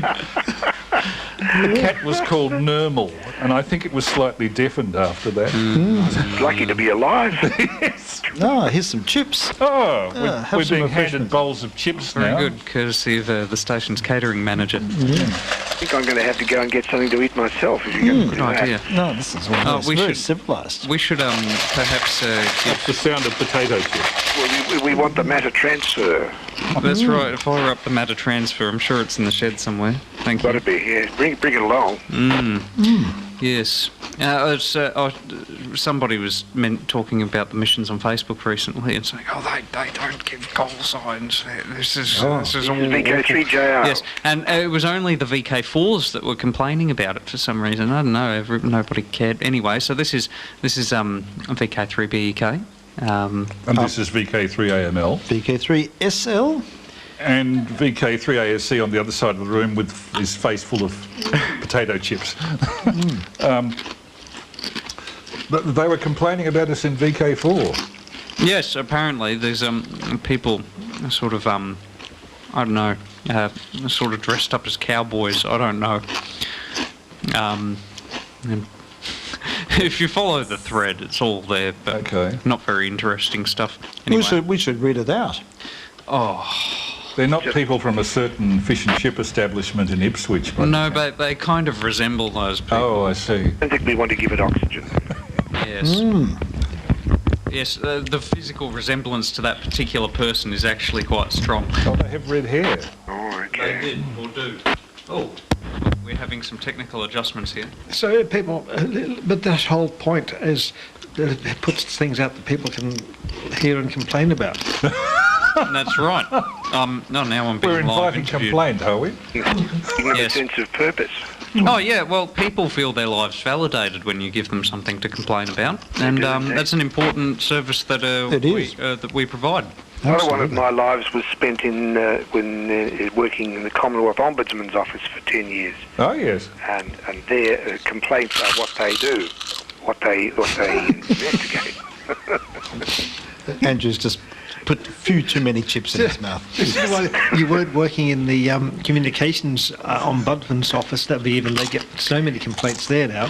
Well, I know, but this was before the telecommunications ombudsman started, and my part of the office, I was principal investigator in a part that investigated complaints against telecom. Oh, right. Oh. People with bad phones and things. All that, mainly complaints about people thinking they'd been overcharged. Right. There was a group called something or other about complaining about Telstra. Cot case. Cot cases. Yeah, that's I right. remember them well. Yep, and the businesses go broke because all their phones were cut off and they couldn't do anything about it. They sound like an old-time version of the NBN. Yeah, well, I won't go into it. It was a very, very long story. Complaining about the coaxial cable or I'll something. discuss it with you off air, Dave. Okay. Right. Yeah, it's all But interesting. suffice to say, things were not perhaps always as they appeared. No, that's right. We're looking at a whole pile of books on the table here, which are going to give away as constipation prizes. Oh, what one have you got there? With Lawrence in Arabia. Oh, yes, I've got by Lowell Thomas. Yep, Lowell Thomas is one of the heroes of my childhood. He used to run a program called High Adventure. It was terrific. I used to love it too. On Channel 7, and he started his career as a journalist, and then An American, wasn't he? yes, and he teamed up with T. Lawrence in Arabia during the First World Mr. War. Lawrence, look at him. And Dave has some books in a chuck-out pile, and one of them is Lowell Thomas's With Lawrence in Arabia, published in 1919, I think, 1924. Yep. He was an amazing character, Lawrence. He was. I'm reading another book from this pile about Lawrence of Arabia, and interesting. It's. He loved to ride motorbikes. He did. Well, that was his end, wasn't it? It was. He crashed, but he seemed to be a mystery man. Once he left the Arabia, he just sort of went into a recluse, really. I think he kind of lost his purpose. Yep. You know, he just didn't know what to do next, Dave. He was I think that applies to a lot of people that return from war. And Certainly. They've had killing as their raison d'etre for 5 years. I think he got carried away with it and blowing up trains. Imagine having all that lines. excitement and suddenly nothing, no justification anymore. I know. You'd learn to live on adrenaline, wouldn't you? Oh, you would. He would have loved it. And sitting on his Arabian robes, riding a camel across the desert and blowing up Turkish trains. He was a big hero over there where he was. You know, He certainly was. They loved him. He didn't. Yep, that's for sure. So there's lots of antiquarian books here that people can take, and they're very old. They're worth nothing, though. They're a bit like 1920s receivers. They're nothing. They're all They look handed impressive. down from your wife's family or something. Basically, yes. If you look at them, they've got property of Leisureland, which was a. It sounds like a brothel. It was. That's the other pile of books. It was like a holiday camp down Rosebud. I used to go there. You're joking. I stayed in. There were two there. One was called Leisureland. The other was called Lotus Lodge. Right. And we stayed at Lotus Lodge, except 1 year we couldn't get in, so we stayed at Leisureland. As a second Backup. Well, my I kid you not. Well, you probably read some of these books, Frank. you probably would. It's got in the it was my wife's grandfather, I suppose. Had owned Leisureland. Oh, really? Yep, and he built it. They bought the land behind Rosebud. This was back in the early 50s. when I was Well, it talking. started in the 30s, I think. Yeah, I know. And they were little cabins. Yes, little terrible cabins that wouldn't even be licensed now. Mum and Dad and I used to go, and you didn't spend much time in the cabins because you had the beach. Yep, They were very close to the beach, Dave. yep. Very close. Easy walking distance. Well, unfortunately, see, I would have been. This would have been all my property, but it was all sold off in the 60s. Must have been worth a fortune. It wasn't then. No? It was worth something, but it's no longer exists. But it was part of the family history. Yeah, well, they were contiguous. Lotus Lodge and Leisurelands, they were very, very close together. I don't know why we picked Lotus Lodge. It was one was about the same as the other, really. Yeah. Well, isn't that interesting? Somebody who's actually been to Leisure. That's amazing, Frank. Yeah. I picked up one here called Thrilling Deeds of British Airmen. That's the sort of thing you'd have. Yeah, wonderful. Pre-Biggles. Douglas Bader. No wonder with books like this, people went down to the beach. They're good books to read on a beach holiday, though. Yes. If it was raining and cold, you could sit in front of the fire and read these books. I've got a book here that says Transcaucasia, being notes of a vacation tour in the autumn of 1876. Wonderful. Now, what particular relevance, I wonder, this would have to somebody sitting in a lodge in Rosebud in the 1930s? They climbed Mount Harriet. Oh, right. Yeah. I think some of these books were actually probably toss-out library books in 1915 and went to Leisureland. It looks like originally Mullins Library, 264 Collins Street, and yes, it's been scratched out with a sold stamp over the top, and then you go further in and you find, what do you find? Seymour Public Library written in there. I'm going to have a look. What else do we have here? We'll have to take it back to Seymour Public Library. Yes, it's probably got a very big fine on it. Now, Late return. Particularly as it was published in 1896. Look, compound interest, it could be millions of dollars. Better throw it out. I don't want to have to pay this. That's definitely Guinness Book of Records late return. We'll have to all get together with Nazi swastika armbands on and have a book burning, I think. Perhaps throw the books on with the vacuum cleaner. Yes. Yes, there what we led go. to the discovery of the source of the Nile? They're pretty interesting books. Yes. Now, it's funny how they do actually enforce those fines in libraries. I remember I found a book in my mum's collection, and it was about 15 or 20 years overdue. Let's just take it back. I mean, like, they won't bother with the fee now. They probably lost the account. They insisted on charging her the late fee. Oh my God. It was something like hundreds of dollars. Oh, that's hopeless. And they were serious about it. Serious? Obviously she say, refused to pay it and I'll they keep couldn't the do book. much about it. No, that's right. But that's happened twice. That happened ridiculous. again a few years later. Yeah, that is So- just so inane, isn't it? Yeah, you try to do a good deed and, well, look what happens. Right. That's something else I noticed not long ago. Libraries don't have old books in them anymore. I remember when I was a kid you could find books dating back to the 70s, but you'd be hard pressed to find any books that are more recent than older than like the past 10 years at a library. Interestingly, about 10 years ago, a friend of mine gave me a phone call and said, look, you better come in with me to Melbourne University. They're closing the old book section of their engineering library. And I went in there for the better part of a week. This would have been about 2010. And we went through periodicals going back to the 1870s. There was a periodical, something like the Journal of the Royal Australian Telegraphic Society. Ah, yes. The editor of the journal was Sir Charles Todd, who built the Overland Telegraph line. And these were the only copies I was aware of being in existence. There weren't any copies at the State Library.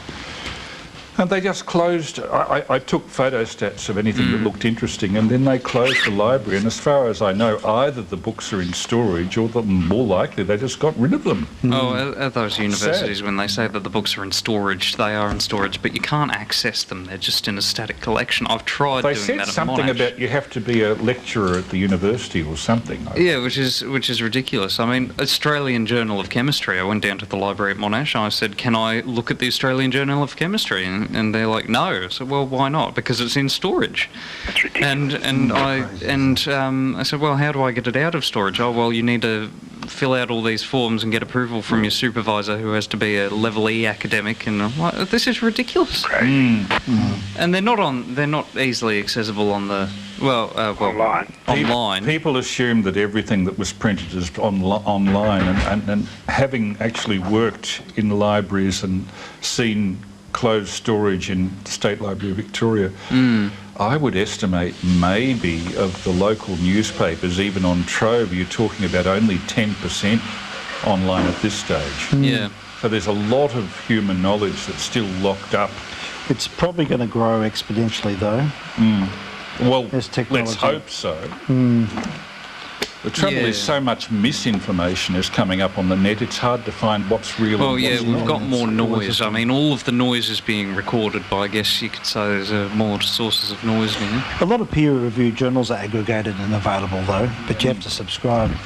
At least a lot of radio history is on American radio history. That's right. Put in a I plug always for give a them. plug for that. Now, it's called American Radio History because the guys in America, and yeah, probably 80% of stuff is American. There's got so much stuff.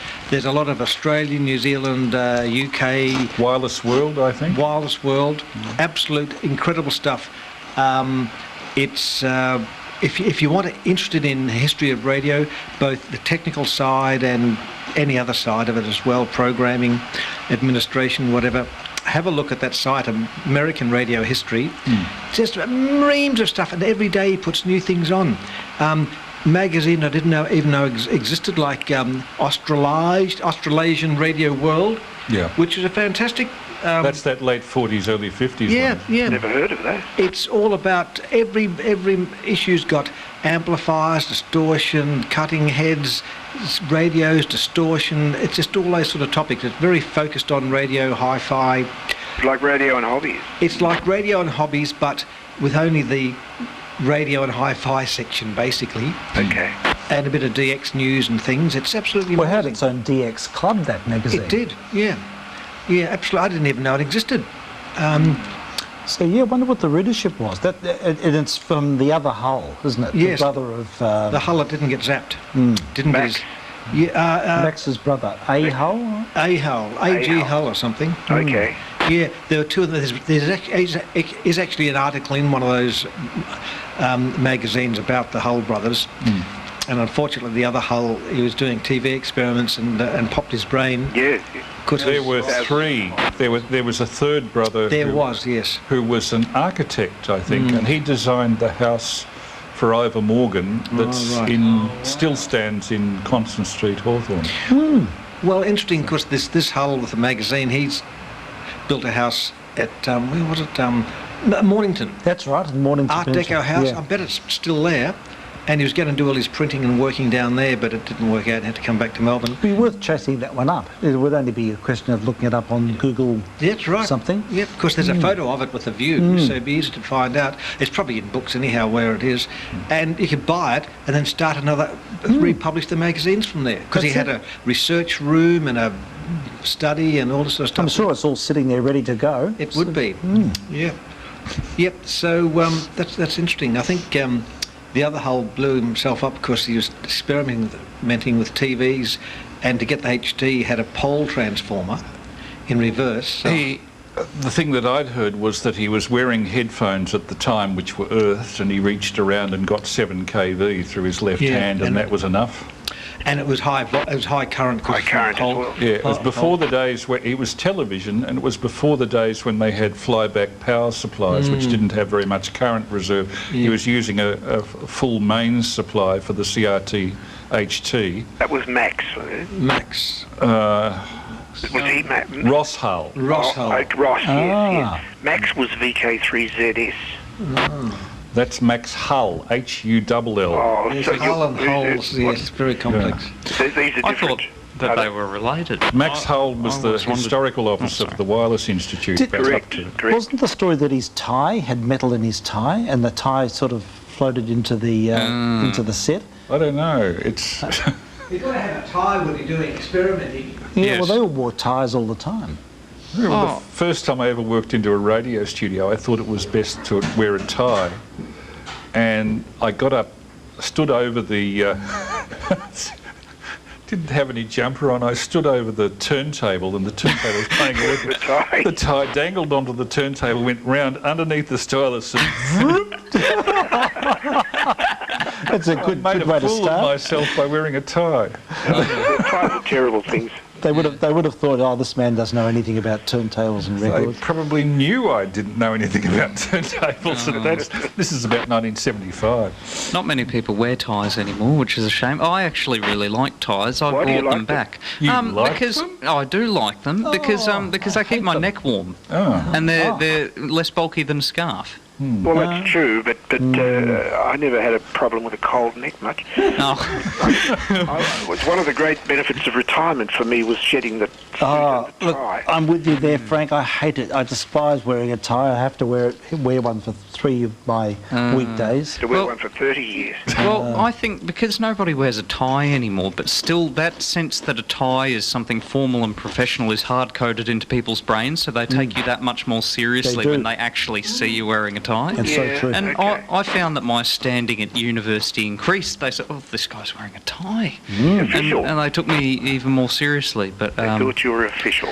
that's right. And I've just always been influenced with that image that was recorded with Chris of the Branch doing the NBTV, and Branch is wearing that like a jacket with a tie. Oh, that was only because that was unusual because he'd come to my place direct from work. Yeah, He wasn't a tie sort of person. yeah.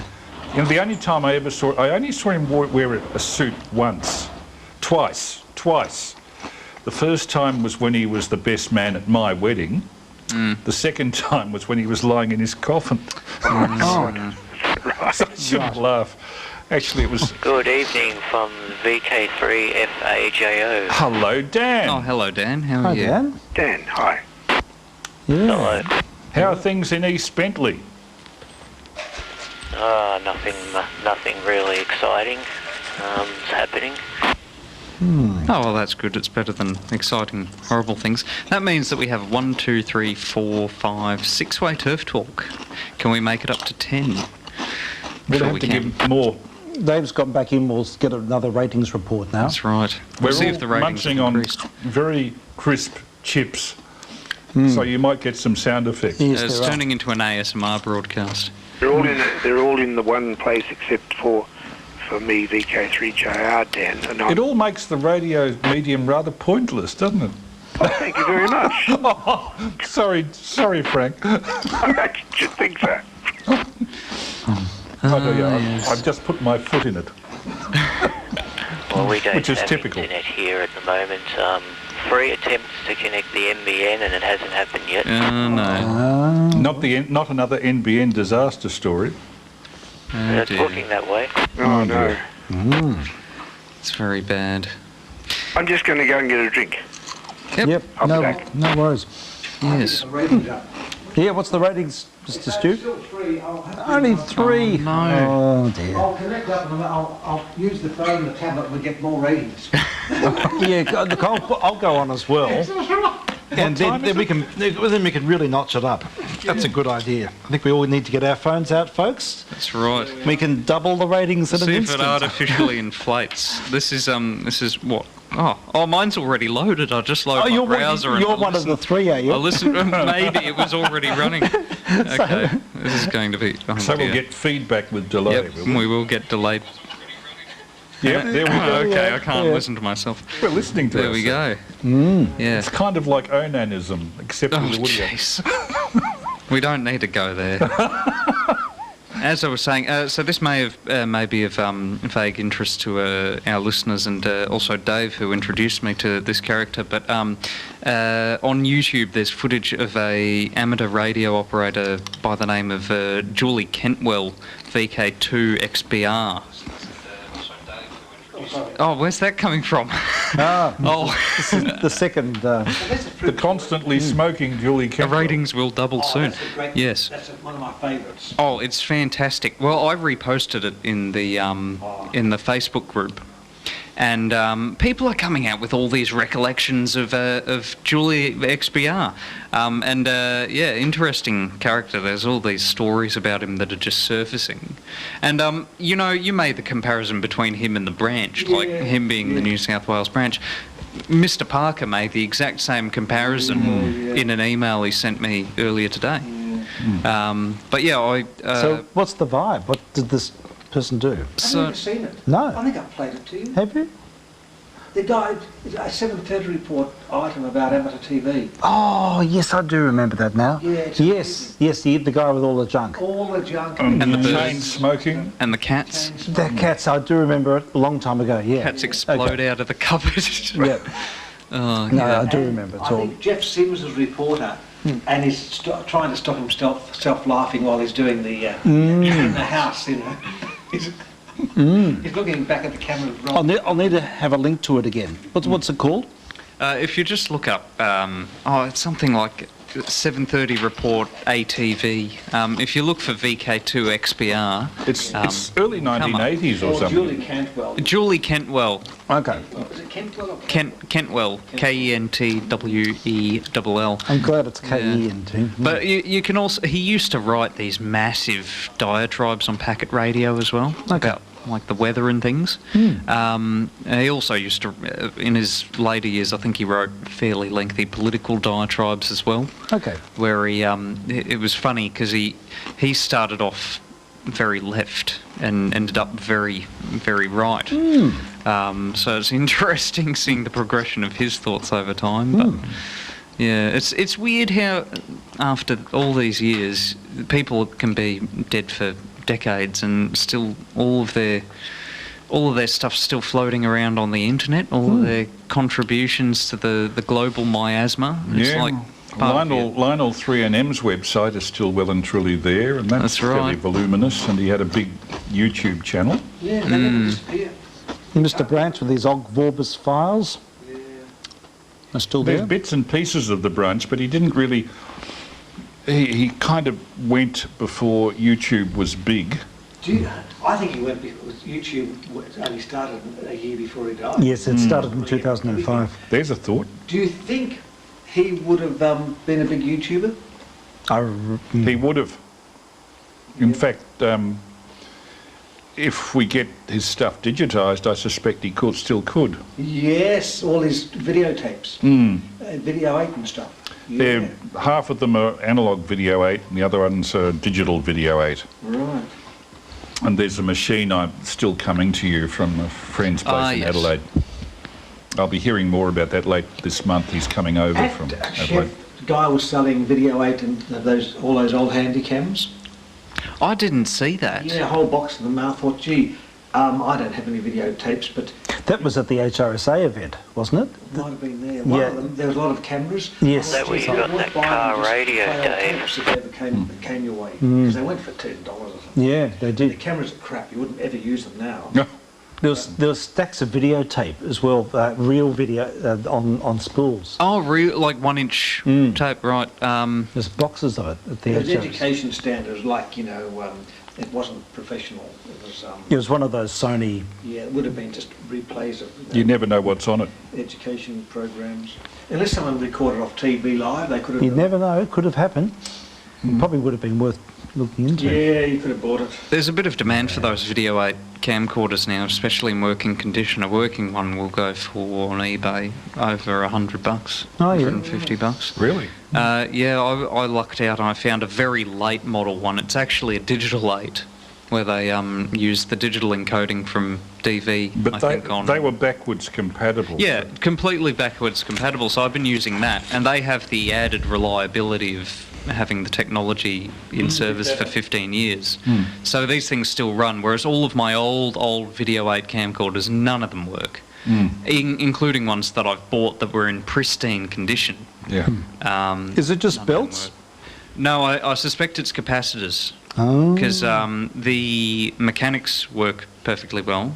The mechanism. It's often the motor start caps that go in those things too. Right. Well, I just get noise coming out of the video circuitry. There's no on-screen display. There's nothing. It's but I lucked out and found this digital one next door, perfect condition in hard waste. Oh, right, okay. Yeah, so I digitised all my old video 8s of me when I'm running Let's around. check the ratings, see if they've come up. Yep. Oh, yes. Another ratings check. This will be quite interesting. Yeah. Yes, well, it would have been good if you'd been at that HRSA event. There was a lot of video stuff there. I didn't know that it was on. I would have gone. I didn't have anything planned for that afternoon, but they've stopped sending me the newsletters because I've forgotten to. I haven't renewed my membership yet. Yeah, I've got to do that too. And it's on the website as well. But it's worth going to those things. Yeah, I don't know. In a way, they're more interesting. Same day as the Vintage Radio Society meeting.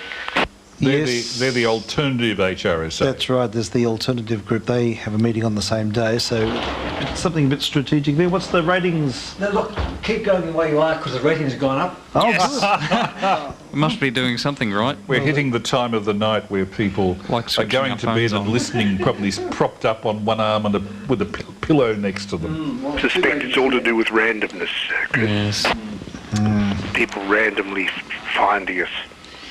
Yeah, I find those HRSA sales more interesting. There's sort of funny range of stuff, Yep. Weird stuff. I've never been to an HRSA auction, I must Oh, go. not the auction, the sales. yeah, the auctions that you've got to hang around all day and they're a bit Spend all formal. day, but there's some good things there, though. If you're They have a prepared to sale wait. like a Hamfest then. Yeah, they're like mini Have you Hamfest. been to one? I think No, never. I'm sure I took you to one, I'm Chris. sure I've seen you at a Ashburton's Primary St Michael's. I might have dropped in, I think I dropped in with Jeff VK3VJS to one for about 2 minutes just for him to pick up But some. there's always more sellers than buyers. They held regularly or just when they get enough stuff? I think they're regular. They're regular events. They one every quarter, I think. Okay.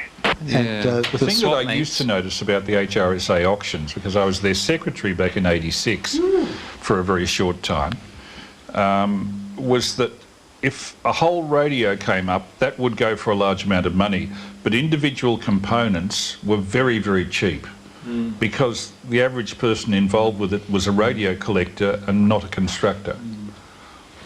So there was a good reason to be there if you were after components, individual components, or, loudspeakers or a pair of headphones. well, components now are just so dirt cheap. It's unbelievable. And Like you bought those Atwater kits. I got those Atwater Kent sets for $30. They would have been Complete. They've got all their 1A valves in them. One of the hard things to get now, if you're interested in things like building crystal sets, is to get a pair of high impedance headphones. There was a box full, 10 high impedance headphones for $5. Really? Is this it? Now's the time to get the stuff. And I just turned it down. I didn't even think of. And the guy couldn't give it away. Really? Yeah, I'd love to have. There are lots of things you can do with high impedance headphones you can't do with others. They're super sensitive. Very much so. There were 3 at the Vintage Radio auction too. Now they tell me. There was a whole, at that controversial sale last year, there was a shed, boxes and boxes full of high impedance headphones. Really? Like big cardboard boxes. Is that hadn't right? even been opened. We ripped them open, just full of headphones. Is One that thing right? I've never seen, Brown's Type F was the standard type of headphone with the can, but there was a type of headphone called the Brown's Type A, Yes. which was a special 10k impedance, ultra high sensitivity, Yeah. and it was an aluminium diaphragm driven by magnetic reed. Never seen them. I'd love to pick up one of those. Okay, that's a Type A, Brown's Audio Type A. quality would have been horrible, but apparently the idea of the reed was it would resonate close to where most of the spark transmitters' repetition frequency was, and it would give you artificial amplification or It whatever. wouldn't take much to drive them either. No. You put your finger on them and you hear a hum. You're not wrong, You would have done that. because you can earth one side and touch the other side, and you, Just through in the minute amount of electricity you can hear on an SG Wow. headphone. And if you just touch it, or get, on a rusty nail, you can hear a million stations at once. Instant rectification. Speaking of that, I was over at Peter Parker's a couple of days ago, and he has his latest fad is building an amplifier with a rectifier at the start of it that picks up all radio signals simultaneously. The idea being you can detect what's the strongest signal. So he goes to places like Moorabbin Airport and, of course, switch it on. First thing you hear is the MB of the long-wave beacon. Yeah. But you also can hear the AM ground-to-air service. No tuning at all, just a whip antenna. So it sounds like a mad project, but it actually is quite interesting. That was his broadband receiver. Oh, this wasn't just broadband. This is literally DC to daylight, as broad as a barn door, but it'll demodulate anything that's a significant signal. So it's just a single IC with, I think, a diode in the front end of it. Well, he's doing this for art, of course, because he's putting together these files of pastiche of amalgam radio signals. Yes. And then and he sent me a few of these files, and I've been playing them on my my test transmissions. Oh, yeah. So, yes, it's an interesting little experiment. It works well. We spent... It does. We spent most of Thursday, Mr. Parker and I, checking out all of the $2 shops and opportunity shops in Chelsea, and there are a lot of them, and quite a few of the bits and pieces he gets to build into various projects, he'll dig out of opportunity shops, just whatever happens to be there. One particular thing he was showing interest in, and this is just a tip for people who are interested in experimentation, is you look at kids' old toys, and anything with an antenna on it usually has a controller near it. You know, little trucks and stuff like that, radio controlled. And you can souvenir stuff out of them, you know, radio-controlled servo mechanisms that are very useful for this and that, like remote tuning systems for transmitters and stuff like that. So there's method in his madness. I mean, Peter's one of those creative people who will see... possibilities. Yeah. For example, the one that I always cite is the LM386 is normally used as a speaker driving IC. Gives you about a 1 watt out. What Peter discovered was the LM386 still has useful amplification at 1.8 megs. So by putting modulation into the level control of an LM386 and a tuned circuit at the input and output, you can convert it into an AM transmitter for 160 metres. And this is a loudspeaker driving chip. Oh, that's terrific. Yeah, things like that. So congratulations, Peter, if you're listening. You bet, absolutely. I'll have another coffee. Oh, yes, please. The other congratulations is the fact that he writes them all up and publishes them. Yeah, he does. Well, he's doing that. He tells me he's now retired from the transport ministry, and apparently he's selling about 5 of those books that he publishes every day through the post. I'm not surprised. So he's a clever lad. Got a very interesting website. And a strong YouTube presence as well. Very strong presence. Yeah. I remember him at the latest Hamfest picking up this box of stuff that was thrown at him at the end of the Hamfest, when somebody was going to throw the stuff out, and there were things like frequency measuring chips with an alphanumeric readout that were being chucked out. So he did a YouTube clip on wonderful stuff you can find for nothing at local Hamfests. There was the car phone as well. Oh, you saw that, Dan? Oh, the 2 metre thing, was it? Yeah, that's right. I spoke to him on that's that. very good. Oh, wow. Yeah, that's right. He actually got the thing working.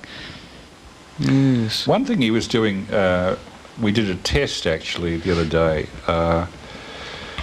He had a ZEP antenna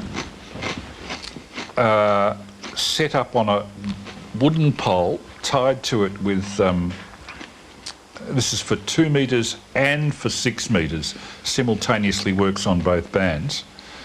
And it looked like crap. It looked like, you know, it's a twig with this metal thing tied to it, just 2 odd lengths of wire coming out like a dipole, vertically, different lengths dipole. the two halves, off-centre fed, and it was providing better. It was providing 2 S points better signal at my place than a commercial diamond antenna of almost the same size. Good heavens. So he's finding some very interesting stuff by applying, in that case, 1930s radio antenna technology to a band where it never would have been used in the 1930s. He's a very good lateral thinker. You know, the way he can apply techniques and get ideas that are just outside the envelope. Which is what makes all of his writings and the YouTube clips so interesting to watch. Well, he's insatiably curious. He's always experimenting, isn't he? He's always trying things out and finding different repurposing. Yeah. That's what amateur radio is all about. Yeah, Well, it he's should truly be. in the spirit It's of the hobby. wonderful Yeah. But I've been enjoying his little compositions.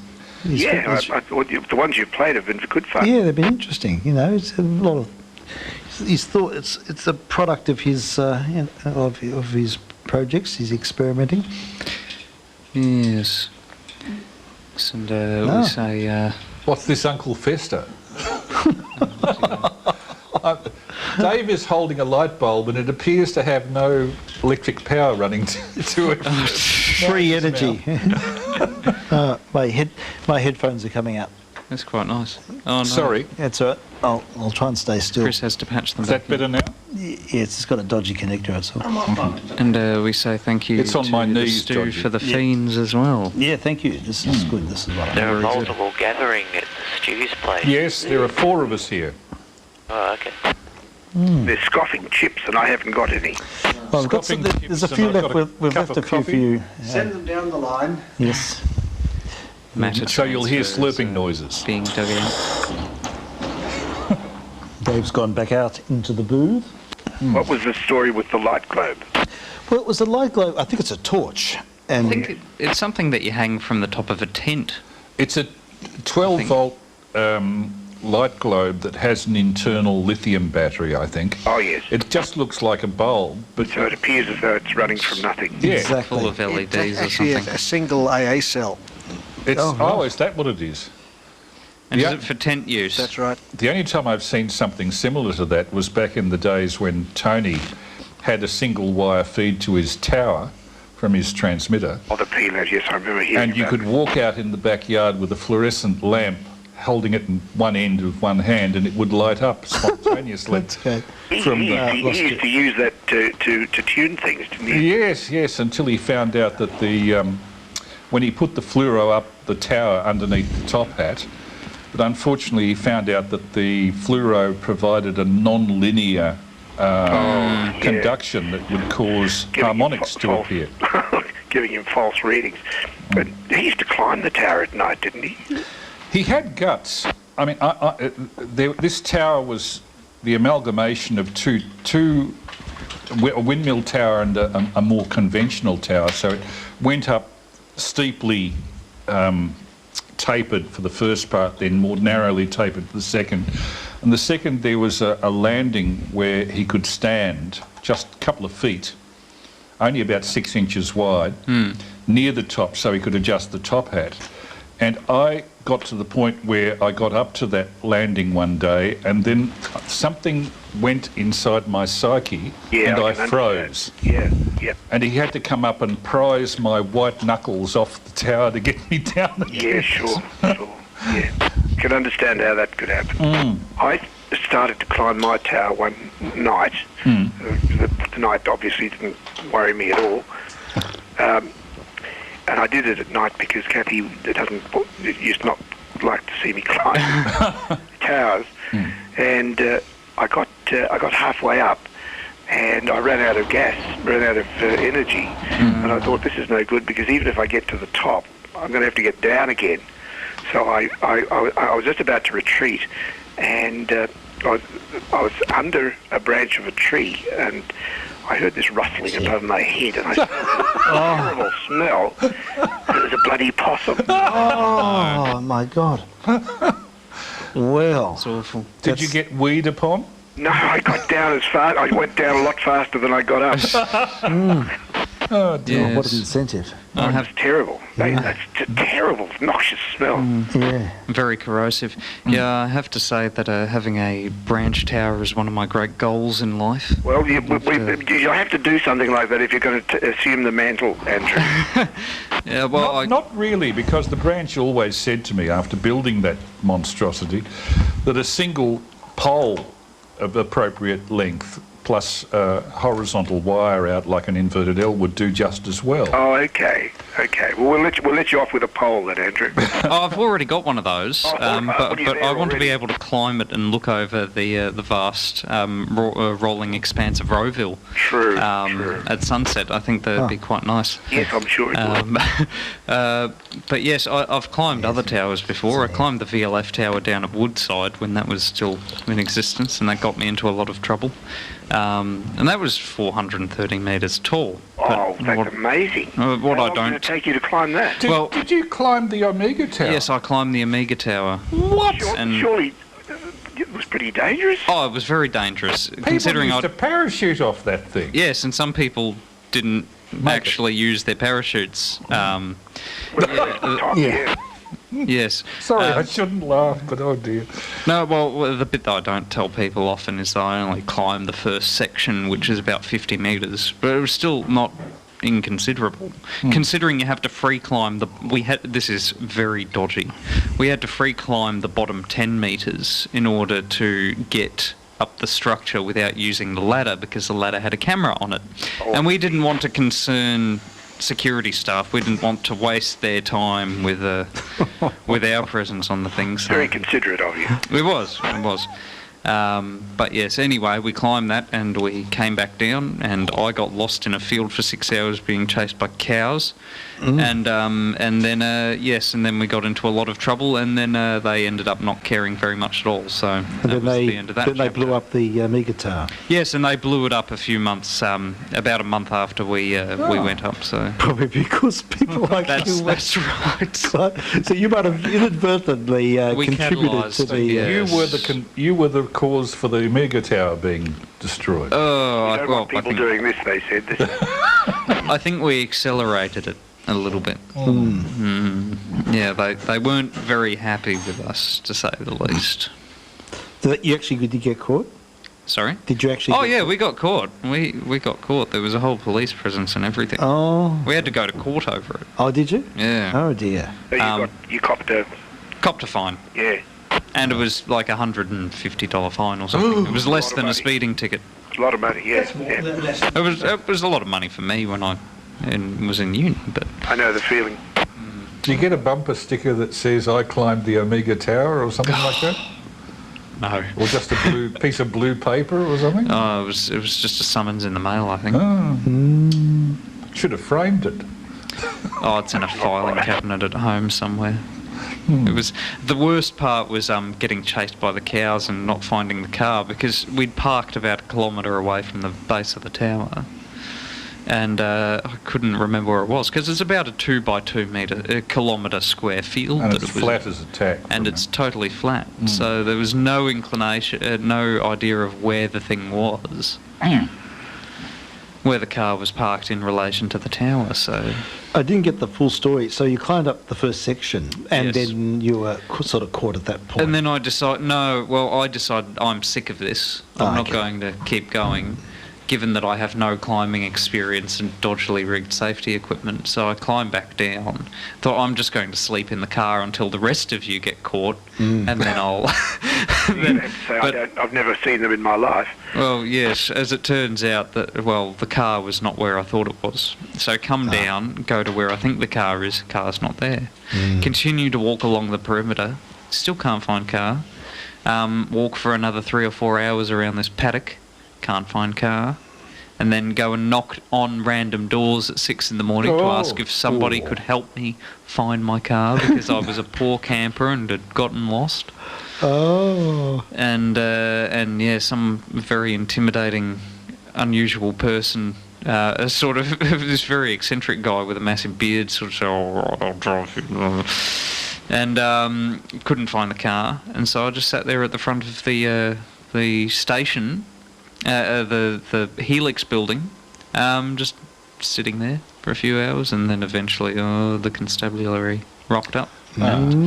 Said, "Oh, you get in the car, sit on your hands, and don't try anything funny." Well, it was funny because the security guard, it was always the security guard that was doing their sort of wannabe cop thing and saying, Yeah. We've met a few of those officious types. A little Hitler. Remember the toilet roll man, Dave? Yes. Toilet roll man. Oh, they did this walk, and it's and a parks person who thought he was very important told Dave off for parking his car on a certain spot, and I think his job was just to go there and change the toilet roll. Oh my God. Was this Borbor? Yeah. Oh. "Oh, right." I just parked there, so we're moving stuff from your car to my car. That's right. We're just transferring backpacks or something. As if we're going to park in the middle of the road all day at the end of it. Yeah, and then he was just so appallingly officious. It was just ridiculous. He had obviously a really bored individual with a just wanted to create a bit of a scene. Add some excitement to it. And in the middle of the bush, no, middle of nowhere, top of Mount Erica or something. If you had come half an hour earlier, I had my sleeping bag and was sleeping on the picnic table. I would have been in goal by now. You would have been. He would have written you a summons. You would have been absolutely, yes. Arrested for vagabonding. You would have been, yeah. That's highly inappropriate. Then he told us not to do the walk. Oh. That's right. He says, too windy. I wouldn't do it if I were you. And then he said, no, you shouldn't do it. Yeah. And it was perfect day, no wind at all. No, it's fine. Naughty man. And there was a guy walking down, had a drone. How dare you use my national park? Not those terrible drones. I said, the parks man there, probably, You better hide that drone. I got pulled up by the police one night, or by a policeman. I was coming home from a party about 2 in the morning, and I'd rung. People had left me at a public phone box, and I rang a taxi, and I went out, just got outside the phone box to wait for the cab, and the police car driver, I didn't know what he was. He just, someone got out of a car and grabbed me by the collar and dragged me under a street light. He said, I'm police here, and I got the fright of my life. Once he saw me under the street light, he realised that what was going on and what I was on about. I said, I'm just waiting for a taxi. He said, what are you doing here, son? It was terrible. Yeah, it's all harassment. Yeah, well, for the minute it was, but he didn't realise the situation. Anyway, once he realised, he said, where are you going? I said, I'm going to Box Hill.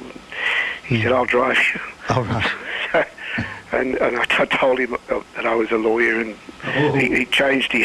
Yes, but he changed his That was a tune. mistake. Well, no, not really. I mean, he was at that stage, he was completely proven to have acted very hastily. Yeah. He was genuinely sorry, I think.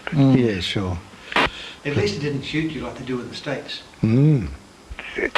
That's Shoot true. first, then... That's right, ask questions later. That's it.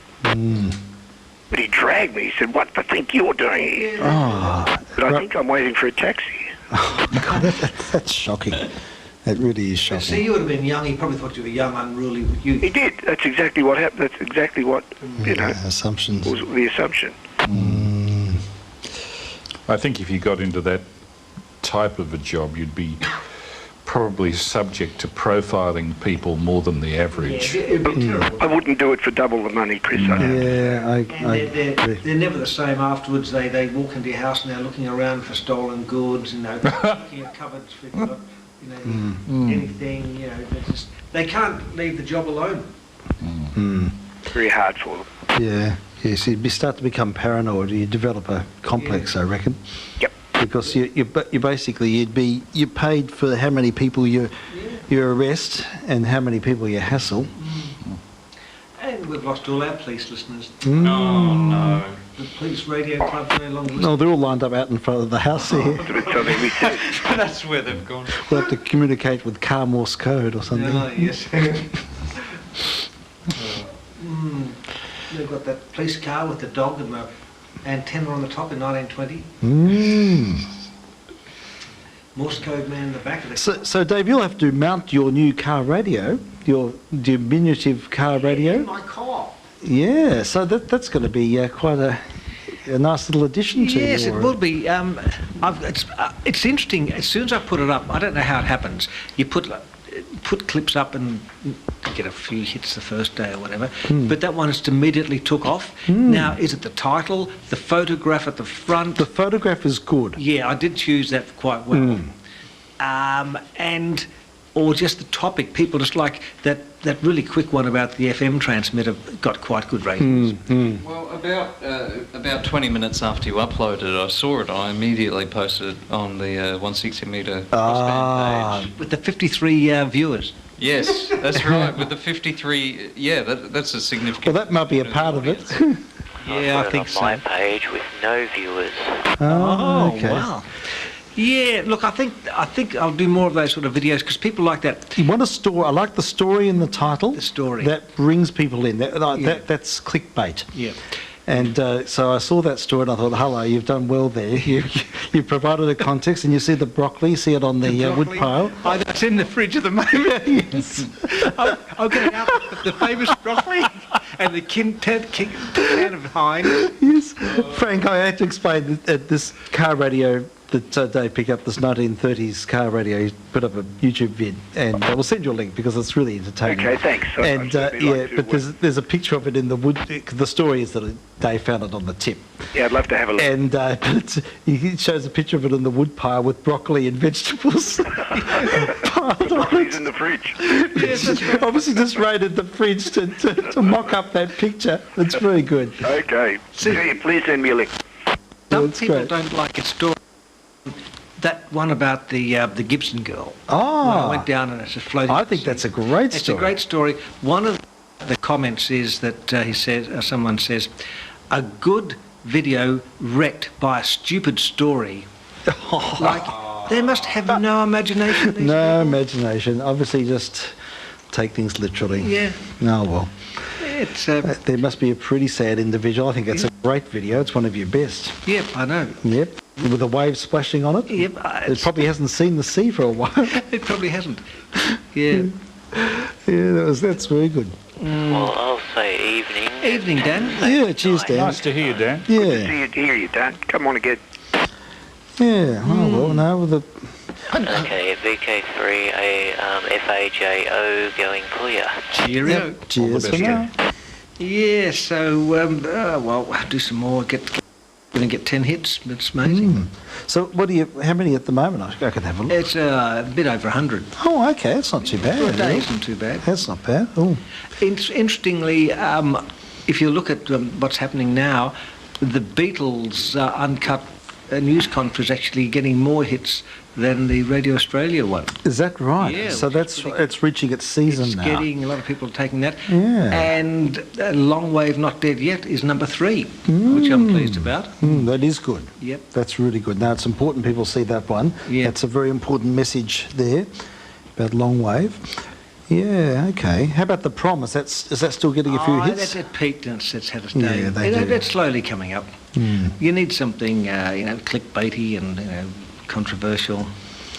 Or you need to work social media to have it on different websites. Other people can do that for me. He's got his media manager sitting Yes, I next need to him there. Media managers. Yes. I just feel funny posting your own stuff. No, you need someone to do it I for think you. I'm hearing it too. I think it's somewhere else. I'm hearing it on my separate right. receiver. It must be something okay. else happening. Yeah. Maybe the emitters are burning. It should go out, I suppose. Should be testing the... Should you? There's no one out in the emitters booth. We could take this on the road. Flames out the door? Or, no. Yeah. Yes, it's quite interesting. Yeah, so I'll do some more of those anyway. I'll put it back to the editor. Yes, this is the social media manager here at 160 metre Crossband Missions, and if you would like to submit anything to the the unofficial 160 metre Crossband Missions page, please do so care of this station. Yes, so... So what is it actually... I don't use Facebook anymore, but for those who do... So you can set up a fan page Facebook, and originally people set them up for like bands and things, but then they realised that the bands themselves wanted to administer their own Facebook pages, so people stopped doing that. But you can still make fan pages for your dog or your YouTube account or something.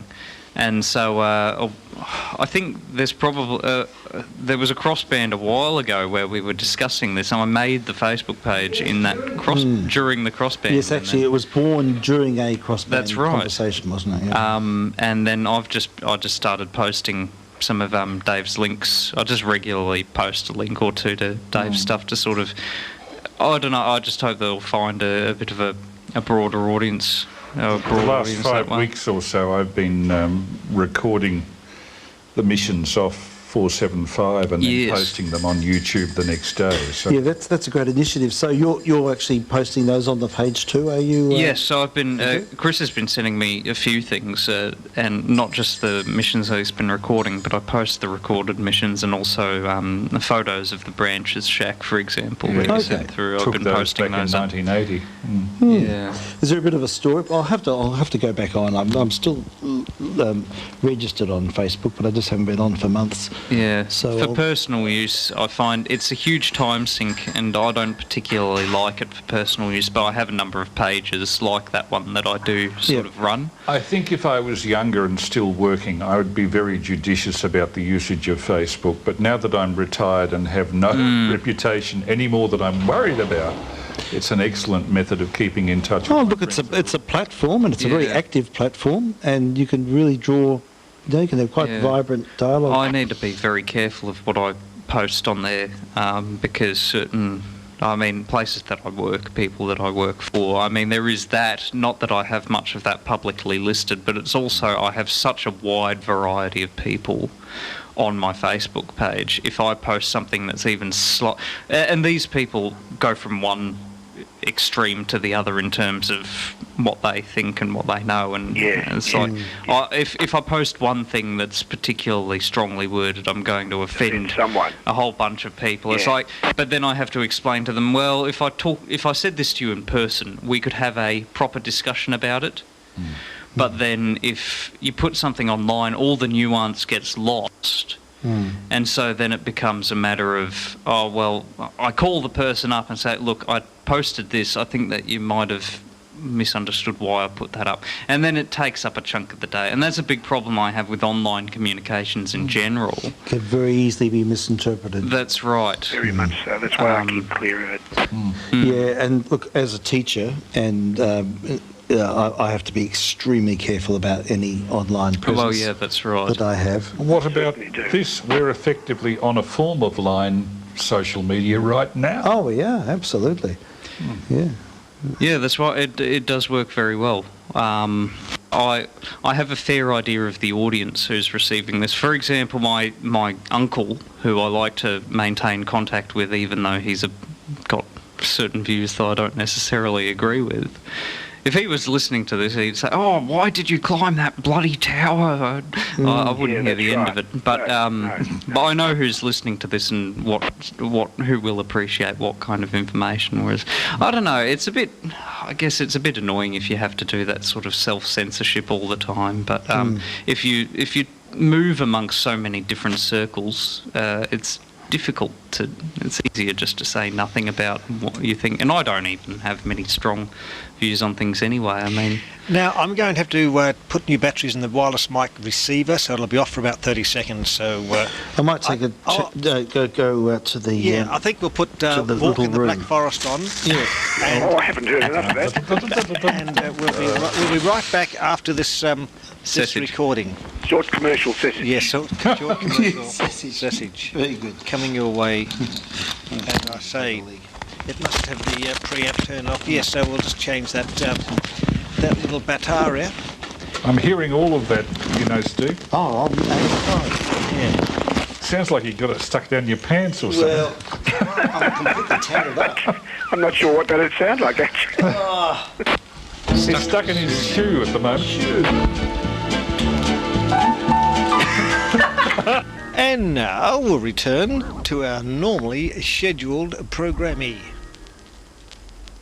Your buyer needs some sump oil, I think. They're calling us normal. I was Everything's going. relative. Yes, I know. We'll use that in its broadest possible interpretation. It was a rather good remix. I haven't heard that version. Yes, yes. It's the club version. The fingerstall remix, Oh, yes. dear. Yes. Where were we? We haven't heard the deal yet, What's deal. that? to coin a phrase. The Oh, deal. yes, I hear you travelling. The deal. Oh, Tell us the deal, Chris. it's not a done deal, if you're pardon the pun. You want to do it, don't you? Yes, we haven't met all the members of the group yet. My friend Mike, VK7MJ, is coming over from Tasmania towards the end of September. We're going to meet the group and see if it's all viable.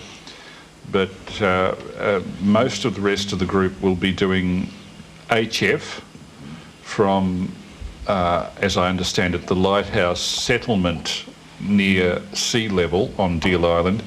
My interest is to go up to the lighthouse, which is up 330 metres, taking a high gain 2 metre beam and VHF gear, as well as optical gear with which we may be able to make the first VK7, VK3 optical contact 2 ways. Because it's a magnificent site for VHF. It's up 1,000 feet in the old measure, and it's the only place, as far as I know, in the whole of Bass Strait where both Tasmania and Victoria are visible. So it's roughly halfway between. It's just about exactly halfway across Bass Strait. Okay. Directly south of, I would say, Sale. Right, it's that far east. Somewhere, yeah, if you draw a line from here in Melbourne through about as far again. Okay. That's interesting. That was odd.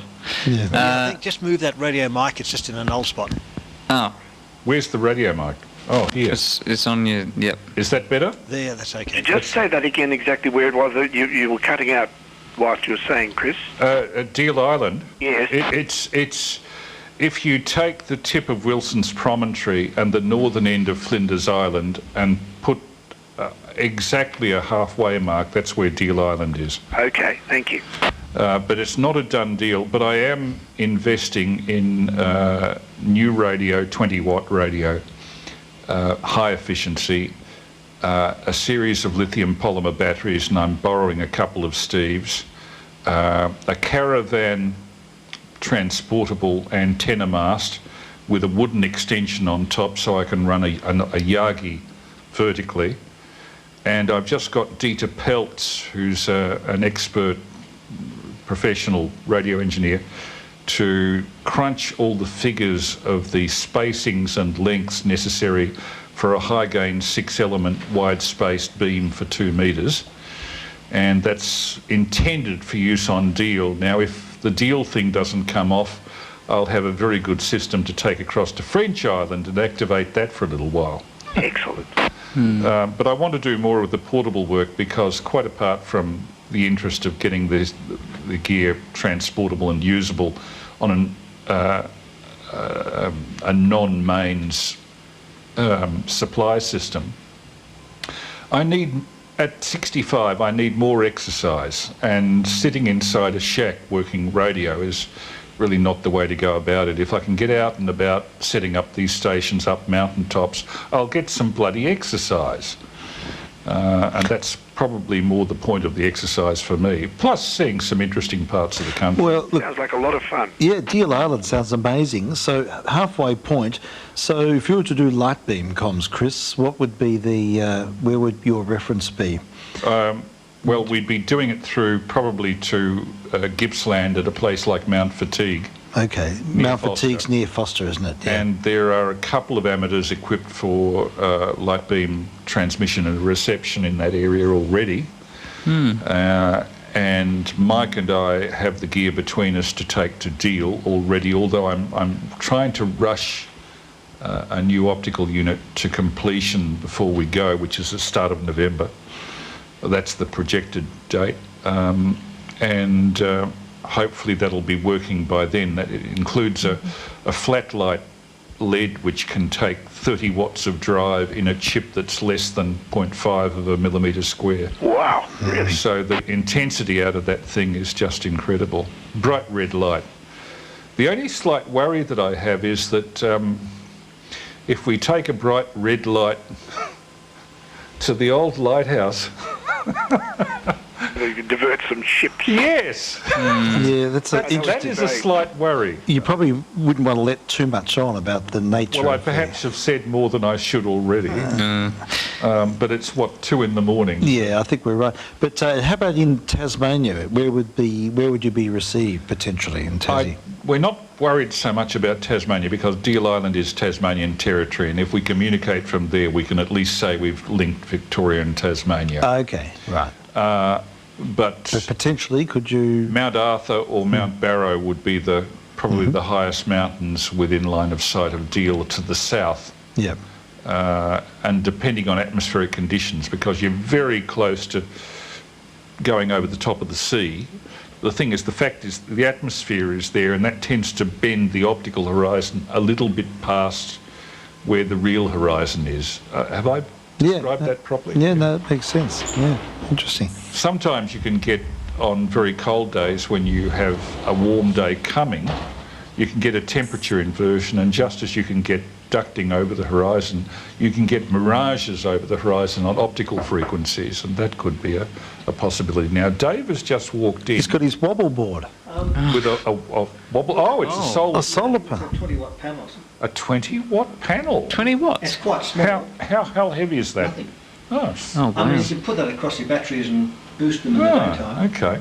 That'd be very handy. Has it got spider webs on it? Not a worry. Yeah. This is like, I'd be interested to give that a try. Yeah, I've got a few panels. Is it 12 volts or? Yeah, 12 volts. Well, it's 50 volts, and there's nothing across it. But across it, something or whatever. The only thing that worries me is these lithium polymer batteries that they've got now can severely explode if you treat them the wrong way. Yeah, you might need a charger or some... Use that to run the charger, Chris. Yeah. Supposed to have a special charger for them, I think. Yes, the one I'm lending you, it's got a dedicated charger that does each cell Separately. separately. Yeah. Somebody told me a story, it may be apocryphal, that typically drone cameras use these lithium polymer batteries. And the story I heard was that a drone was sent up and they kept on running it until the batteries were right down. And when it got to a certain stage of discharge, something funny went on. The battery shorted and the thing literally burst into a ball of flame and fell to earth in ashes. They'll come back. I mean, unless people are fiddled with them, they sense it and they come back. But they're all programmed to come back to the base before they run out of battery. Yes. Unless if the battery had an internal short while it's flying, I suppose it can't compensate for that. But generally, I think the batteries, if they're iffy, they just won't work. They'll come up with fault conditions. They've got protection circuits in them, don't they? Little What chip. gets me about them though, I was looking at characteristics the other day. 7 amp hour, 12 volt battery, same size and shape as a gel cell, weighs 750 grams. Yeah, it's amazing, aren't they? They're light as a feather. There's car battery versions. No lead in them, see? Same size as a car battery, and you pick it up, it weighs nothing, Yeah. but it costs $700. Yeah, that's the problem. At the moment, they're very expensive. But if you put one of them on your back, actually you'd have unlimited power. You would. It'd weigh about as much as a toilet I roll. was discussing. Yeah, then you could take your 62 set up to the top of the hill. It'd make using 62 sets viable, wouldn't it? It would. You'd be able to run the Jenny motor and just to have that authentic You experience. could take the 9DI up there. Yeah, that's right. On a tele radio with Yeah, super just- modulation. That's it. What I do notice with those lithium polymers is that most of the batteries are very expensive for the amount of power that they give, but there's one size in which they're much cheaper, and that's the 7 amp hour size. And I think it's because every security system from here to Kingdom Come I think uses you're right. those, and they're made in large numbers. Peter Parker and I were discussing that the other day. We were trying to work out the number of amp hours per dollar each battery was costing, and 7, needless to say, was about 30% cheaper than all the others. The economies of scale. Yeah. So has he tried out the R-Store ones, the new range that's come out? We probably shouldn't say I'm not going to say anything else. because, well, they're $50 for 7 amp hours, which is not damn bad. Well, you pay 30 That's bucks amazing. for shell cell. That's very good. And, you know, I'm buying 2 of those. We'll have 2 that I'm borrowing from Steve here, which are 8.8 amp hour. So we'll have, let's see, 2 8s 16, 2 7s 14. We'll have about 30 amp hours with us, which is enough to keep a 20-watt station going at a 30% duty cycle for quite a few days. That'll be all you need. So You won't even need to charge them up, but just charge them at home. I wouldn't be at all surprised if we're up 330 metres on Deal Island. We've got a 6-element beam with 12 dB of gain. Pointing that at Melbourne, I wouldn't be at all surprised if we could get through 3REC. You probably could. Yeah. You might be able to get through. The only drawback is that you'll be horizontally polarised. No, we're not. You're not. The pole that we're using to support the beam supports it in the middle, and the extension is 1.5 metres of wood. Oh, okay. So you can run the feed line out the back of the beam with an extension behind the reflector. We've actually worked that into the length of the boom. Very good. Drop the feed line out the back of the boom down to the ground, about 5 metres long. And then because the gusset plate that the 3 guys are coming from is made of nylon, you can the pole can be slipped around so that you can actually direct the beam. Excellent. So the whole thing should work out So quite you'll well. be I think you're every chance of making REC. Yeah, well, 12 dB plus 20 watts in with lithium polymer power supply. It's a nominal ERP of about 400 watts. I think the point is we could do it with sideband, but there are very many fewer people on sideband to potentially listen in. Whereas if we go on FM, we've got repeaters. I can get back through to Melbourne. We know that we can get through Mount Tassie because Dave and I have done that with a Baofeng handheld from Mount Tanner on Flinders Island. And Deal is a lot closer. But I think from Deal, with a decent power and the beam, certainly we'd get through Mount Baw to Melbourne. A lot of people can receive Mount Baw. Oh, yes. But the point is that it would act as publicity for the guys down below doing their HF.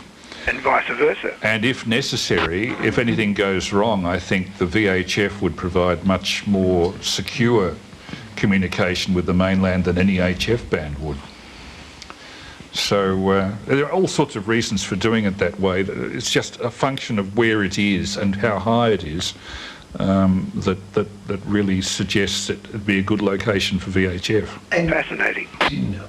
what a few handhelds and to walk around and be in comms with. I've got a whole. Well, what you could do is have a handheld down with the HF people, and if they want to contact the mainland, we act as a repeater. Oh, that's right. Exactly. Yeah, I've got handhelds that just take AA cells. My only worry is that up near the lighthouse, it's very exposed, and Lightning. the principal worry I have is how do we go to the toilet?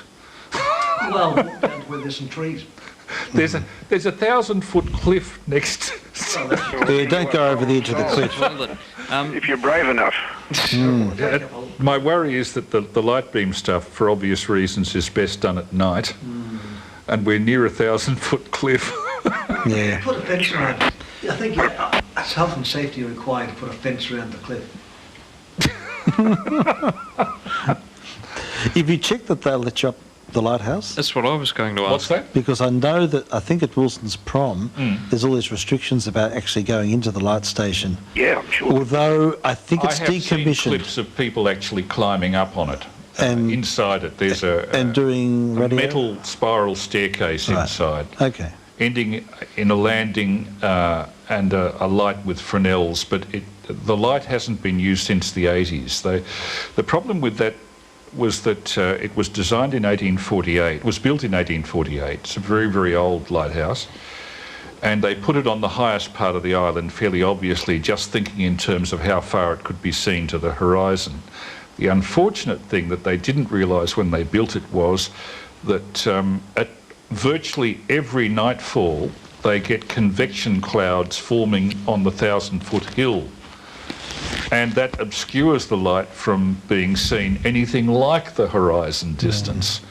So they eventually put supplementary lights down around the coast of this island so that it could be seen more clearly without the fog. I seem to recall reading that the Deal Island lighthouse was burnt.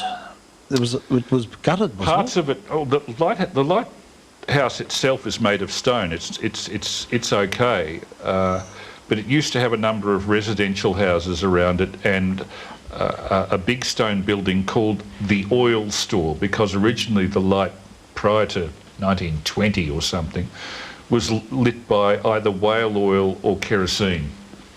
But they replaced that with electric lighting much later. The light originally, the way it rotated was, it worked like a cuckoo clock. They'd have a crank at the bottom of the tower. Two blokes would crank this big weight up to the top of the tower, and then it would, as it fell, it worked with a mechanical regulator, and that would turn the light around slowly.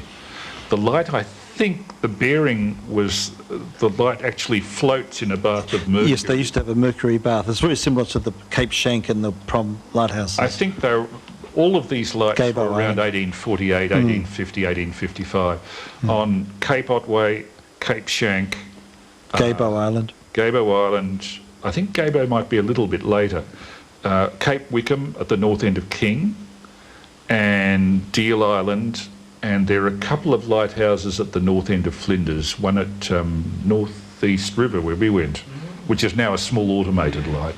Most of these lights have become automated or have been completely put out of service, and the Deal Island one has not been in service for 40 years. So it's historically it's very interesting. I intend to take the 4K camera and get a really good visual record of it all. How long are you expecting to be away on the trip? 3 to 5 days, depending on weather, and it's going to be entirely at the mercy of the weather for both the trip out and the trip back. Sure. Because Bass Strait is a very moody stretch of water, and even in November it can be pretty bad. There was a previous attempt to get there about 10 years ago. They hired a boat out of San Remo, and they got the boat about 10 kilometres out of the heads between San Remo and Cape Woolamai, and struck waves that were 5 or 6 metres high. Bass Strait can do that. Yeah, and turned round and came back, and I don't think they tried getting there again. This time we're going from Port Albert, not from San Remo, so it's closer and it's protected by the prom for a lot of the distance. Once you get past the prom, the westerlies can get to you, and that's the area where you really have to be concerned. That exposed part between the tip of Wilson's Promontory and Deal Island.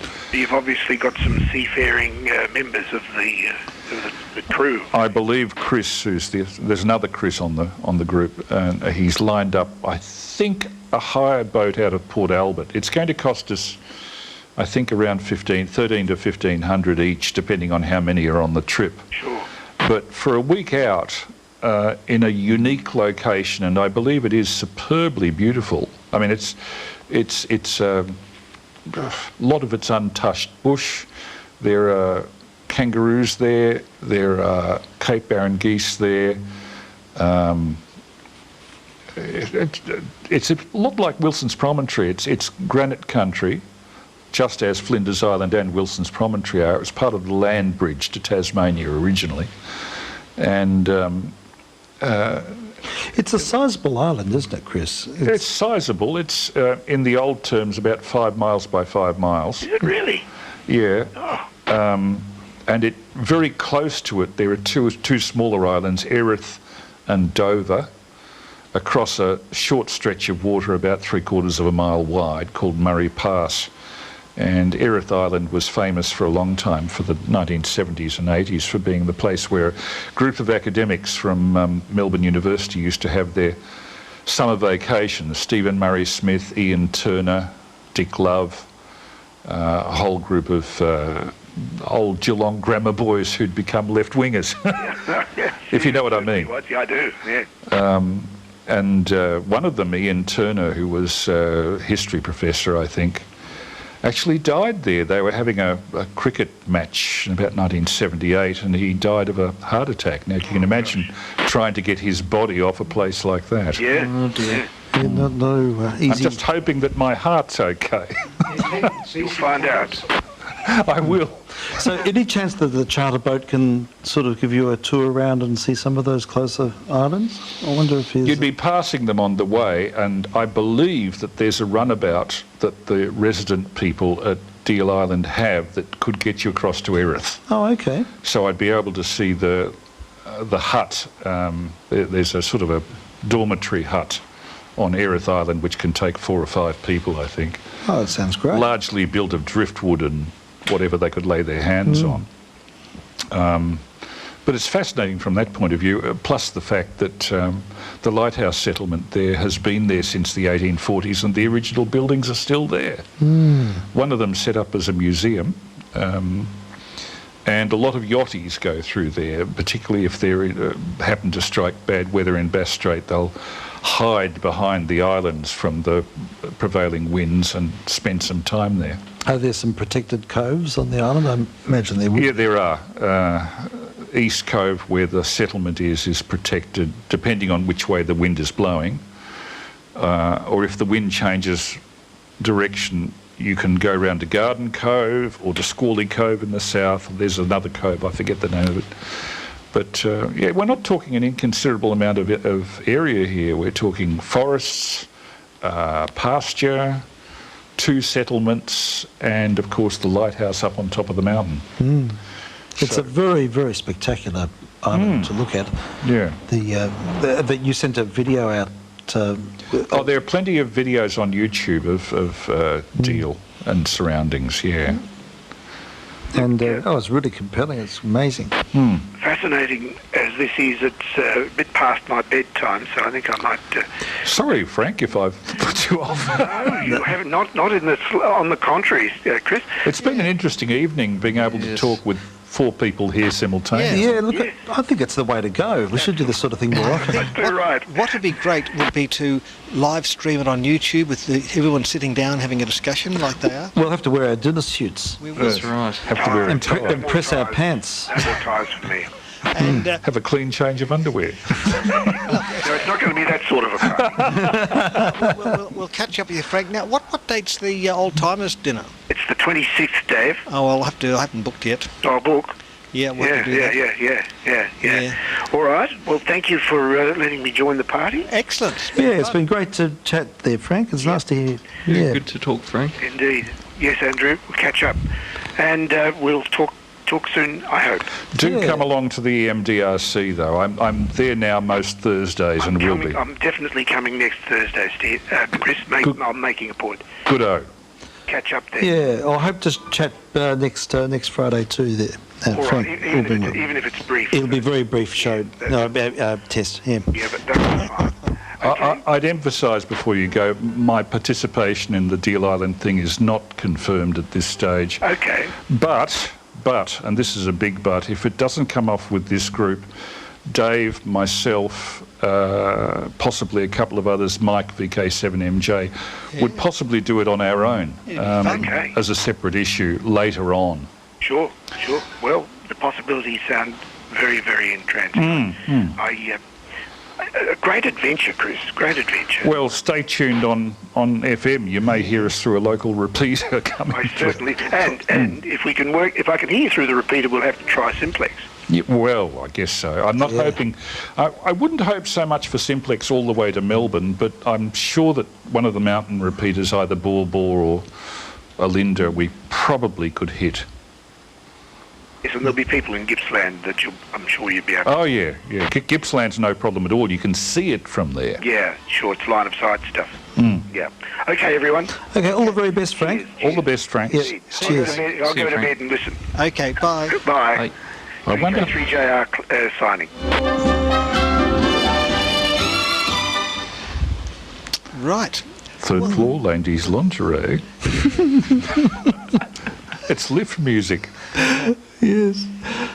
Oh, what's that? Well, I think we might have to wind. I would like to go all night, but I've got an early start tomorrow. Not foot. Not footer, but I've got things on fairly early-ish. Well, we could start starting, and it's been really good. And the Skype, the talkies work well tonight. No dropouts. Who was on talkie? Everybody. We all are. We're talking right now. Oh, I thought somebody was calling in. We're on 850 megs, which these radio mics are illegal now, but they still work. Yes, the that's 850 meg link. Yes, I'm starting to get a little bit. Yeah, everyone's dozy. going to sleep, so we'll have to have. I think we'll have to sign off. Or if you want to just tidy up any discussions, and we'll play a bit of Japanese music and go off, I suppose. Look, we have to have our sample of vintage Japanese music. I got a strike for the one I put on last night. Oh no! Yeah, when I was logging the test. But didn't you get it off YouTube? Yeah, I did, but it got they canned the whole program. Oh no, that's not good. So I had to excise it and put it up, but that's the way things go. Yeah. But look, this is very successful, I have to say. I do enjoy the interpersonal dimension. It's We nice can to do it sort every night. Every Saturday night. It's a bit of a yes. But sometimes Look, once every a few months would be great. we could do a rotation. Would you be able? Could we organise a hi-fi feed from my place? Now, well, I don't know. We'll try. We'll see. That means I have to leave this on here. It could work. Well, it could be an experiment. Well, I could just stay here, and people go over your place. My only problem is that at the moment I'm wired up like somebody who's been through an operation. I've got about 20 wires. Because you're in the middle, you got all the stuff on you. Yes. Look, I should take a photo. We could put this up on the Andrew. I'll send it on to you. My problem is that I'm wired in place and I'm busting for a pee. Oh no! Well, look, we have to get the obligatory photograph. Hello. Oh, we say morning. We're just about to go. Mr. Egg. We're just leaving. Winding up. Oh, well, I was out. I've just come back. When I heard the long there, I thought this is an old thing from Deal Island years ago. Then I heard about it's just that I'm sufficiently boring dinner was that on I'm the still talking about 26th, so I realised it was live. I'd been out all night. Oh, well, we're just about to go. Pity if you didn't come on early, but not to worry. Well, maybe next. What time is it? Oh, it's 2:15. Oh, so what frequency is Mr. Long on? He's on this on talkie. Oh, talkie. Yeah, because right. Oh, yes. So he's doing another Deal Island trip. Yes, it's going to Deal Island. We may be. It depends on whether the group can get their act together. Ah, yes. Fair enough. It might be quite tiny. Yep. If I do, I'll be taking 2 metre gear with a beam. I thought you sold all your 2 metre gear. Who gave you that idea? Well, somebody just said you had. Somebody's wrong. Oh, I see. So you've still got it all? I've still got every bit of it. Oh, fair enough. I use it for receiving, but frankly, how can I put this without offending anybody? I don't find 2 metre conversations terribly, in general, inspiring. Well, yes, I suppose there's some people I like to talk to and others that aren't interesting enough, so same here. But exactly, and I'm talking to the interesting ones now. Yes, exactly. Oh, well, so when are you going on this new expedition? November. Oh, that should be good. The weather will be starting to pick up and be a bit warmer, and as long as there isn't a typhoon in Bass Strait, so the if ship that doesn't come off, it may be February. Oh, fair enough. We'll see how we go. Yeah. Yes. Alrighty. Well, might take my leave at this point. Okay. Well, at least I came on for a couple of minutes. well, that's right. Well, I just didn't have facilities to come on the missions from in the car. Well, I could have called on 70 and listened on 2 if I... Yeah, it's a bit complex when you're driving. It does. I did some Crossbands mobile, remember, some years back. That's right, We did do it, but it does get flexed. Yes, that's right, yeah. It's probably illegal now, too. Yeah. Okay. So we've got the RAOTC happening soon. That's right, Hub dinners on Tuesday if you're interested. Good, thanks for that. Yeah. Shepparton was quite taming last weekend. It was, yes, we talked all about that. Yes. Yeah. Okay, well, I better let these guys go. Righto. And we'll speak to you if not... I will say morning, afternoon, we'll see you on the old time and... yeah, we'll see you on the old timers, if not before. Yes, okay, righto. See you later, John. Okay. Okay, and who else was on? There was Mr. Long and... Mr. Dr. Newbeck. And Mr. Newbeck. Oh, good day, Mr. Newbeck. I didn't quite catch you there. Yes, he's here. How are you today? Oh, I'm good, thanks. I'll see you Tuesday, John, possibly. Righto, well, I'll see you at the pub dinner on Tuesday. Yep. Oh, Puss, you want to get fed now. We've got Pussycat here walking all over the radio gear. You better go and feed the cat. I haven't given him enough attention. Yeah, you better feed the pussy, I think. But he's not fed before I went out. Really? He thinks he's getting extra dinner. They need more pussy feed. Yes. Well, they keep the company anyway. Yeah, they do keep you warm. So they pussy. do. They're good electric blankets. And I had a real electric blanket that caught fire and nearly burnt the place down. Now, I haven't come across a cat that catches fire yet. So I think a cat is a safer electric blanket than a real one.